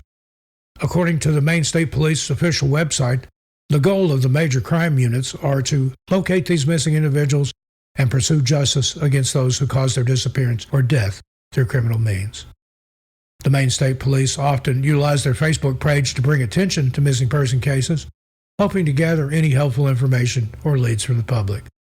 In some cases, a reward has been offered for any valuable information that could help find the missing person, uncover their remains, or identify those involved in the disappearance. If you have any knowledge that could assist in locating these individuals, please reach out to the Maine State Police at the numbers provided. These missing person cases in Maine represent a poignant reminder of the fragility of life and the enduring power of hope. While the search for answers continues, the families and friends of those who have vanished hold on to the belief that they will one day be reunited with their loved ones. As we've explored these cases, we're left with a profound sense of empathy for the families and a renewed appreciation for the tireless efforts of those who work to bring closure to these unsolved mysteries. Hello, friends. Steve Stockton here with you. We're going to be talking about people who vanished while on the phone. Join me. Let's walk and see. First up, we have Angela Marie Hammond. On April 4, 1991, 20-year-old Angela Hammond was at a phone booth in Clinton, Missouri at around 11:45 p.m., talking to her fiancé, Rob Schaefer. The phone was located in a parking lot outside of the Food Barn store in the center of town near Jefferson and 2nd Streets. Angela had parked her car in order to make the phone call to Rob because she wanted to let him know that she was too tired to meet with him that night like they had planned and just wanted to go home, take a bath, and relax instead. The two lived together but had plans to meet somewhere after they both got out of work. While on the phone with him, she mentioned a mysterious pickup truck that had just started incessantly circling the booth she was in while she was talking to it. She became even more suspicious when the man driving the truck parked his car next to hers and got out, looking all around on the ground with some sort of light, as though he were trying to find something. Not knowing what was going to happen next, but having a bad feeling about the whole situation, Angela described both the man and his truck to her fiancé. She described the man as being filthy and bearded. Suddenly, Angela started screaming, and the line had gone completely dead. Rob was only a few blocks away and immediately threw the phone down, got into his own vehicle, and sped all the way to where Angela had been talking with him just moments earlier. On the way to the scene, though, he heard her scream and call out his name as he passed a truck that he noticed looked just like the one she had been describing to him before all hell broke loose. It was a late model 1960s or early 1970s green Ford F-150 truck. He followed the truck for about a mile down 2nd Street and Culvert Drive, but the very sudden shifting of gears broke down his vehicle's transmission, and his car stalled in the middle of the road as he helplessly watched the man drive away in the truck with his terrified fiancée inside. Angela was 4 months pregnant and was never seen or heard from again. Rob said that he had gotten a better look at the truck Angela had been taken into, and reported that it had a water decal or some sort of outdoor scene covering the whole back window, that it possibly had a white top, and possible damage to the left front fender. Witnesses reported seeing a Caucasian male driving a similar-looking truck near the phone booth at the same time Angela disappeared. The man has never been identified, but was reportedly wearing overalls and a dark-colored baseball cap. He wore glasses and had a beard and mustache. A composite sketch was completed based on witness testimony, and though Rob was initially considered a suspect, he passed a polygraph test and was eventually ruled out. At the time of her disappearance, Angela worked in a bank and attended classes at Central Missouri State University in Warren, Missouri. Angela is a white female who had turned 53 years old on February 9, 2024, and was only 20 years old at the time of her disappearance. She was between 4 feet 11 and 5 feet tall and weighed between 120 and 140 pounds. She was wearing a white button-down shirt with black spots on it, black slacks, and white sneakers. In 1991, Angela's teeth were said to have been in excellent condition. Her nickname is Angie, and she has brown hair and brown eyes. She wears contact lenses and has a scar on her upper lip. Anyone with any information about this case should contact the investigating agency, the Clinton, Missouri Police Department, at 660-885-5561. Next up, Brandon Lawson. Brandon Mason Lawson was born on November 18, 1986, in Fort Worth, Texas, in the United States. His parents' names are Brad and Kimberly, and he has 3 siblings named Brittany, Kyle, and Billy. Brandon and his common-law wife, LaDessa, were high school sweethearts and had 3 children together. On the evening of August 8, 2013, 26-year-old Brandon had an argument with LaDessa at their home in San Angelo, Texas. And as per the agreement the two had made with one another, when things got too heated, one of them would leave and give both time to cool off, and that's just what Brandon did. Brandon called his father and explained the situation, saying he wanted to come and spend the night at his house. Brad, who lived 3 hours away, didn't think it was a good idea for him to drive so far away and tried to talk his son out of it. However, Brandon insisted, and they hung up with one another. Brandon left his house in his vehicle, a silver Ford F-150, at 11:54 p.m., but would never return home again. Brandon ran out of gas on his way to his dad's house, which was located in Crowley, Texas, and he pulled over on Route 277 between San Angelo and Bronte in Coke County. His brother, Kyle, only lived a mile away from his and LaDessa's house, and he asked him to bring him some gas so he could get back on the road. While talking to Kyle, Brandon claimed he was being chased by 3 men whom he later described as, quote, Mexicans in the neighborhood, end quote. Kyle wasn't sure he believed what Brandon was telling him, but didn't know why he would lie about such a thing either. Brandon had a history of drug abuse, but had been completely clean for about 6 months leading up to the night of his disappearance. However, Kyle asked him if he'd been using, thinking that maybe his brother was just hallucinating. Brandon denied being high, and after hanging up with his brother, Kyle called LaDessa and explained what was going on. She left a fuel container outside for Kyle and his girlfriend to pick up so they could put gas in it and bring it to Brandon. Kyle didn't have any money on him at the time, but planned to pick Brandon up, bring him to the gas station to get the fuel, and then drive him back to his truck so he could put enough gas in to get him to the station with his truck to refuel it properly. They drove to the location Brandon had given them and saw his truck parked on the side of the road, but they didn't see Brandon anywhere. A sheriff's deputy who had been contacted by a trucker showed up a few minutes later to check the vehicle out. During another call between Brandon and Kyle, after Kyle had gotten to the truck and saw the officer there, Brandon told him, "I can see you. I'm right here." However, neither Kyle nor the deputy could see Brandon anywhere.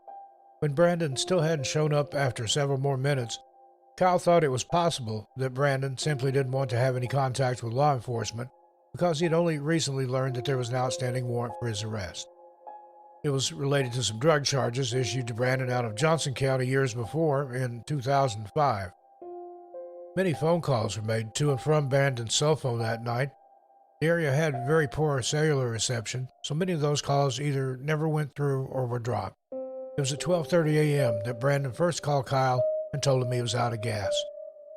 At 12:51, just after dialing 911, which we will discuss further in a moment, Brandon called Kyle's phone and left him a voicemail. Also, at 12:51, Brandon called Odessa, but she didn't pick up because her phone had been left in her car that night, which wasn't too unusual. At 12:52, Brandon called Audrey, Kyle's wife, and said, Audrey, I'm bleeding." Those are the last known words ever to be spoken by Brandon Lawson. At 12:54, Kyle called Brandon, but got no response. And at 12:57, Brandon called Kyle back. Then at 12:58, Brandon called one of his neighbors. And at 12:59, Kyle called Brandon again. However, none of these phone calls would last very long, and none of them got Brandon and his brother any closer to one another. At 1:04 in the morning, the 911 dispatcher called Brandon back and tried to get some more information, but he didn't pick up, and she left a voicemail. At 1:09, Brandon called Kyle 3 times in a row, and then at 1:15, called him twice more. Those are the final calls made from Brandon's phone, and from 1:19 on, all calls to Brandon's phone went directly to voicemail, and no calls were ever made from the phone after 1:15 a.m. call to Kyle. Brandon's 911 call became a huge subject of debate and the hottest topic of the case overall when it was finally released to the public, and the internet all but blew up with theories and speculation about what was being said and what could have happened to Brandon. It's incredibly hard to understand what's being said, possibly due to the poor cell service in the area. Here's one interpretation of several circulating online of the transcript of his original 911 call that night. Many people hear different things, and mostly what's being said has never definitely been determined, but many sources believe this is what most likely had been said that night. We have no opinion one way or another, but here's the interpretation. Operator, 911 emergency. Brandon. Yes, I'm in the middle of a field. If they could just bring some guys over. Right here, going towards Abilene on the Bronte side. My truck ran out of gas. There's one car here and guys chasing me into the woods. Please hurry. Operator. Okay, now run that by me one more. Brandon. I tried talking to him. I totally ran into them. Operator. You ran into him. Okay. Brandon. Just the first guy. And a background noise. Brandon. I got shot. Operator. Do you need an ambulance? Brandon. Yeah. No. I need the cops. Operator. Is anybody hurt? Strange noises in the background. Operator. Hello? Hello? Hello? Brandon. Very faintly. Help me. Now, in a slowed down version of the call, many people believe there's another voice talking, saying, get up and protect yourself. But there's just never been anything definitive to point in the direction of what actually happened to Brandon Lawson that night. There's so much rumor and speculation surrounding this case, but if we're just sticking to the facts, the case is still open and unsolved. Brandon's family continued to search for him in the area through the morning, but they never found any evidence as to his whereabouts. Law enforcement initially presumed that Brandon might have been hiding and on the run because of an outstanding warrant, but most people didn't find that plausible, given that he called 911 himself and specifically requested the dispatch send the police to the station. Ledessa and the rest of Brandon's family tried to search as much of the area where his truck was last known to be, but their efforts were hampered by many landowners who refused to allow them to search their property. Not a single shred of evidence was ever found that would even suggest what might have happened to Brandon. In the days following the disappearance, law enforcement officials conducted their own small searches in the area, but never found a heat signature nor a body. The sheriff of Tom Green County, a man named Nick Hanna, who was the lead investigator and a Texas Ranger at the time, said he believed that Brandon's body was probably in the desolate desert area off US 277, which he said was largely inhabited by rattlesnakes and feral hogs. However, when they honed in on that section of the grid and focused their searches in Bronte, despite utilizing 2 DPS helicopters, ATVs, Texas R, 6 cadaver dogs, and 4 different agencies, no trace of Brandon Lawson was ever found. It's a mystery that remains today, with the many interpretations of the 911 call being the prime focus of the whole situation, with people thinking if he were ever to be found, what was really being said in that phone call would be the key to it all. And next, Joanne Marie Peterson. Joanne Marie Peterson was born on May 17, 1972, and was 10 years old at the time of her disappearance on February 19, 1983. Joanne disappeared from an area near her home in Fraser Valley in British Columbia, Canada, after having an argument with her sister. The girls had been out for a walk and their parents weren't home. They had an argument and Joanne started to cry, and her sister ran home and locked her out of the house. Joanne then walked to the penny pincher store that used to be near Vetter and Watson Roads in Sardis. She walked into the store and spoke to the clerk behind the counter before going outside to use the public payphone booth to make a call. Joanne called the operator to try and connect with her parents, and witnesses came forward reporting that they had seen a man inside the booth with her at the time. Joanne did manage to make contact with her mother during that call and asked her mother to come and pick her up. A man suddenly grabbed the receiver and told Joanne's mother that if she wasn't there within a half hour, he was going to call the police. Her mother made it there within 15 to 20 minutes, but Joanne was nowhere in sight. The case quickly went cold despite the best efforts of the RCMP and all the other agencies involved, and despite desperate pleas from Joanne's family for someone to come forward with Joanne or with news of what had happened to her. Her mother, Angela Riley, in a video released by the RCMP on February 19, 2008, 25 years after the disappearance occurred, pleaded with the man who had been with her daughter by saying, "Please come forward. That would relieve me of so much grief. Please come forward. As a mother, I am pleading for you to come forward. Please do that for me." The case remained cold, but a break came 3 years later when a letter dated August 28, 2011 was hand-delivered to Chilliwack RCMP. Corporal Tommy Hollingsworth from the Upper Fraser Valley RCMP said in an interview a month later in September of 2011 that there's certain details, I guess, that only this person would know. Meaning, it had been the man who had been with Joanne when she disappeared who wrote the letter, though none of the contents of it has been released to the public. More conflicting information came when the investigators said that they had been written an anonymous letter that they knew to definitely be from the mysterious man in the dark coat, the man who had last been with a little girl before she disappeared back in 2008, and that they weren't 100% sure that he had written the 2011 letter after all. In 2023, just days before the 40th anniversary of Joanne's disappearance, Chilliwack RCMP announced that they had identified the man who had been in the phone booth with Joanne that fateful night. RCMP released this statement, quote, "Recently, police were able to identify this male and rule him out as a suspect. His identity will not be shared with the public at this time," end quote. Crime reporter John Daly, who's been following the case all along, said that it's perplexing to learn that the police have finally identified the man who was in the booth with the little girl, but that after all these years, they publicly stated that he wasn't a suspect or even a person of interest anymore. He goes on to say, "One can only wonder what they've told him and why it took so long to find him and why he didn't come forward earlier. Or have they discovered who he was, determined who he was, and he's dead? We don't know." Now, there are obviously more questions than answers in this case, more than ever before, but the Chilliwack RCMP say that they haven't ever given up hope that they will find out what happened to little Joanne, and that they will never stop investigating this case until they have all the answers. John Daly said, "The police went to the wall to solve this case all those years ago, and it looks like they're prepared to go to the wall again." Anyone with any information into the disappearance of Joanne Marie Peterson should contact Constable P. Neitz from the Chilliwack RCMP Serious Crimes Unit at 604-792-4611, or to remain anonymous, you can call the Crime Stoppers Canada tip line at 1-800-222-8477. And another number you can call with information is that of the British Columbia RCMP at 788-290-3100.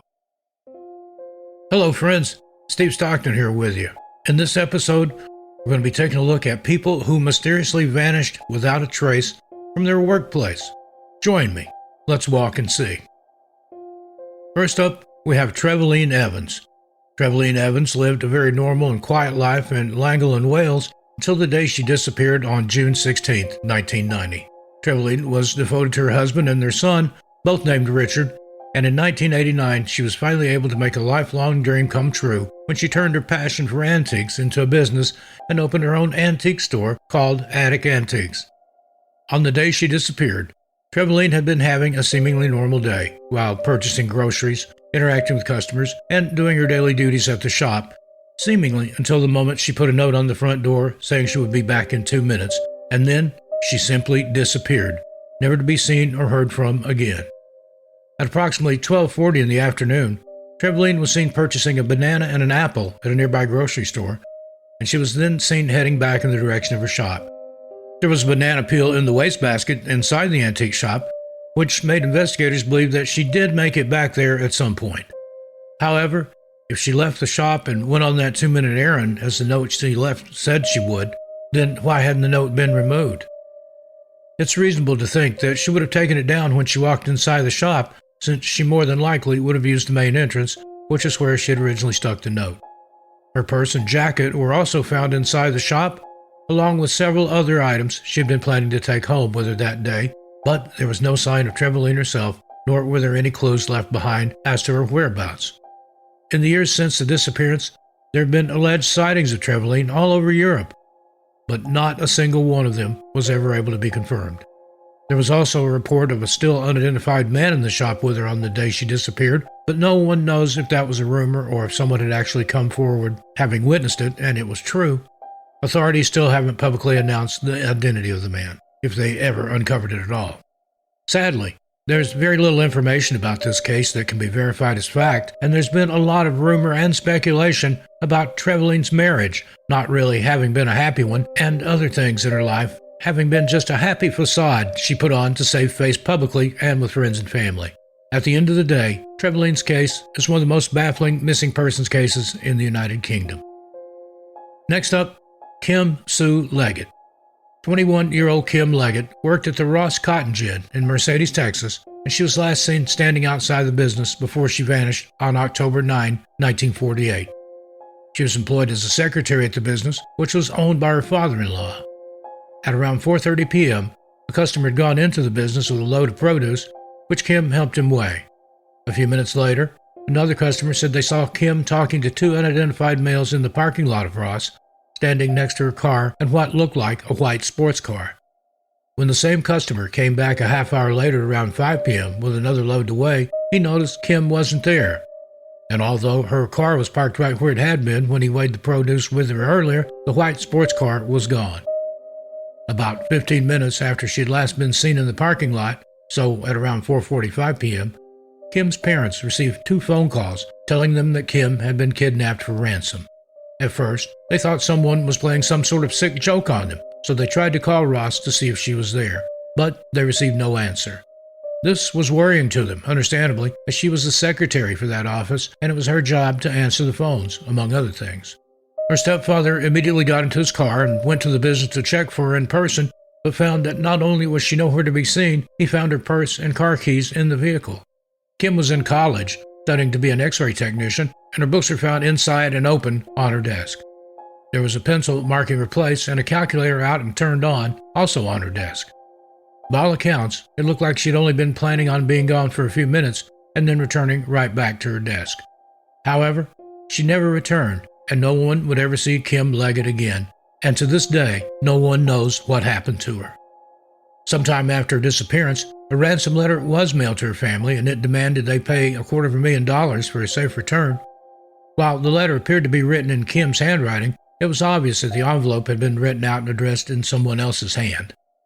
Keep in mind that $250,000 back then is equal to a tremendous amount of money in today's economy, probably equal a little over $3.2 million. Kim's stepfather was looked into because he was a pilot with the Confederate Air Force, which today has been renamed the Commemorative Air Force, and some people think it's because he had refused to smuggle contraband into Mexico for some powerful forces. But there's no evidence to support that theory. Kim's husband was also investigated in the crime, and again, no evidence was found to connect him to her disappearance at all, and he has always maintained his innocence. He obtained a divorce from her shortly after she was abducted, though. The authorities do believe there was foul play involved in Kim's case, and that she was eventually murdered. No suspects have ever been named in her disappearance, and her case remains unsolved to this day. Kim Sue Leggett would be almost 62 years old today. She is a white female who at the time of her disappearance had blonde hair and blue eyes. She was 5 foot 6 inches tall and weighed approximately 110 pounds, with both ears pierced and a scar on her chin. Her case is classified as an endangered missing person case. Anyone with any information should contact the investigating agency, the Mercedes Police Department, at 956-565-3102. Next, the disappearance of Susie Lampew. On July 28, 1986, in broad daylight and in the middle of a workday, 25-year-old real estate agent Susie Lampew disappeared while showing a client around a house in Fulham, West London, England. At 12:40 p.m., Susie left the real estate office where she worked, Sturgis & Sons, to go and show a property in the area to a new client. Susie took her purse, 15 pounds, and her house and car keys with her, but left her handbag behind at her desk. 10 minutes later, she was seen outside of the property where she was showing the home, and around 1 that afternoon, a man was seen standing there with her.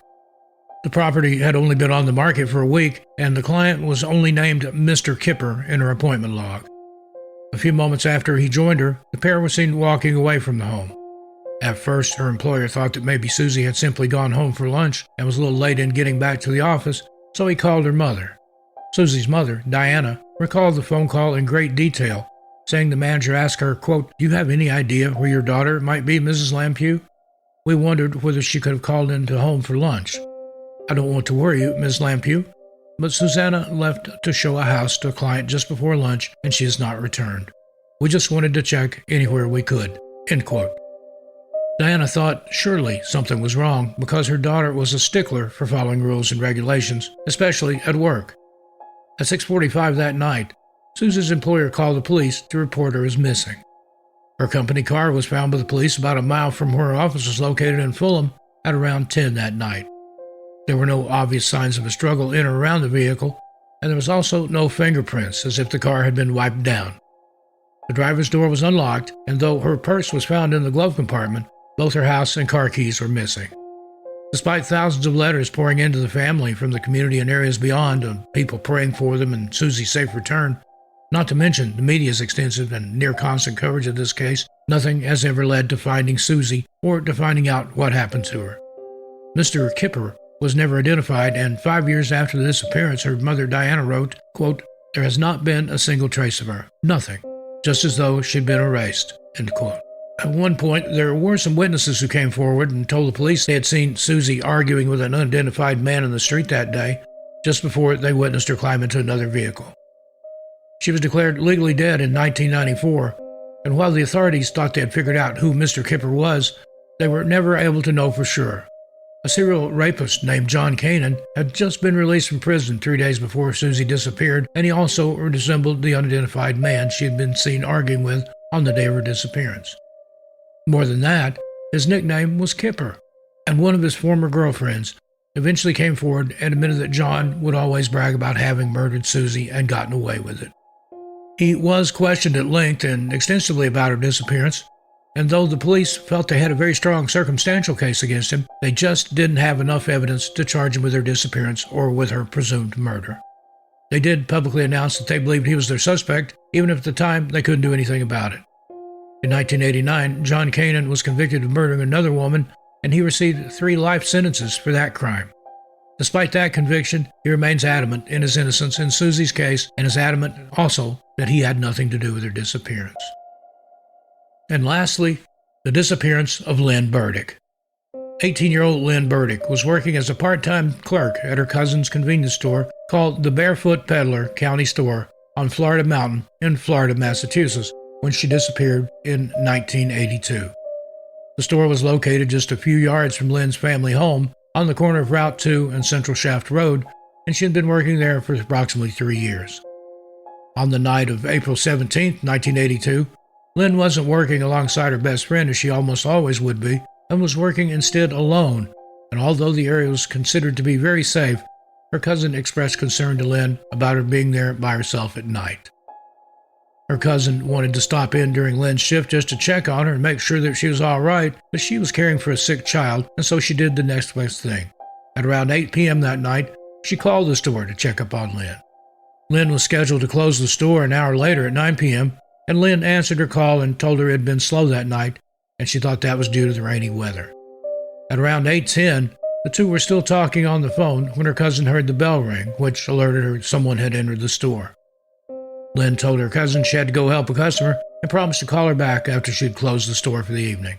However, Lynn never called back, and she was never seen or heard from again. At around 8:30, Lynn's mother tried to call her daughter at the store, but got no answer. She wasn't worried about it, though, and assumed her daughter was busy as she was at work doing her job after all. At around 8:40, another customer went into the store and found it completely abandoned and the front door wide open. This customer knew Lynn's family, and he immediately called them to tell them the store had been left unattended and no one was around. Lynn's family called the police immediately. When the police arrived on the scene, they saw Lynn's book open on the counter next to a half-empty bottle of soda, but her jacket from McCann Vocational Technical School and her purse were both missing. Although $187 had been taken from the cash register, there was still more cash underneath the register that had been left behind.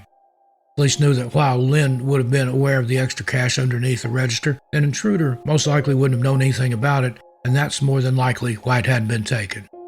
This is what led police to really believe Lynn had been taken against her will from the store that night, though there was nothing in her life that made the authorities or anyone else believe she left of her own accord, and abduction was always the reason thought to be behind her disappearance. A lead came in about an unidentified male who had tried to abduct a girl from behind the counter from the Williams College campus that same night before Lynn had vanished.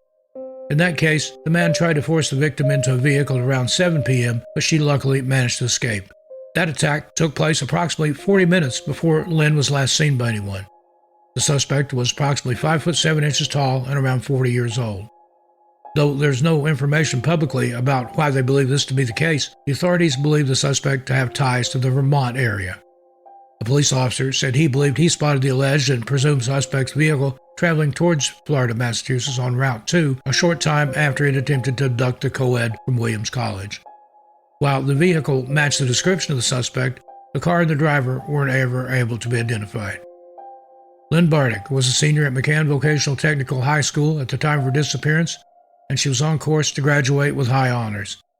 She was described by her peers and those who knew her as studious, well-behaved, as a caring young woman who often took care of her chronically ill mother and volunteered with several local charities that helped people with disabilities. She had plans to stay home after graduating so that she could take care of her mother while saving up for college one day.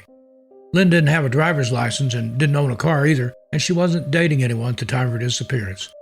Her case, unsolved, is classified as endangered missing, and she is a white female who would now be approximately 60 years old in 2024.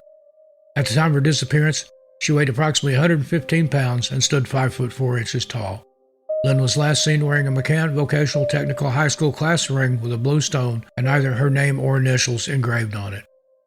She was possibly wearing her jacket with a school name on it as well. Lynn has brown hair and blue eyes and wore glasses. Again, her case remains unsolved to this day. and anyone with any information is urged to contact the investigating agency, the Massachusetts State Police, Berkshire Barracks, at 413-449-1112. Well, friends, there you have it. What do you think of these strange disappearances from people's place of work? I look forward to your comments, but please keep it friendly and respectful.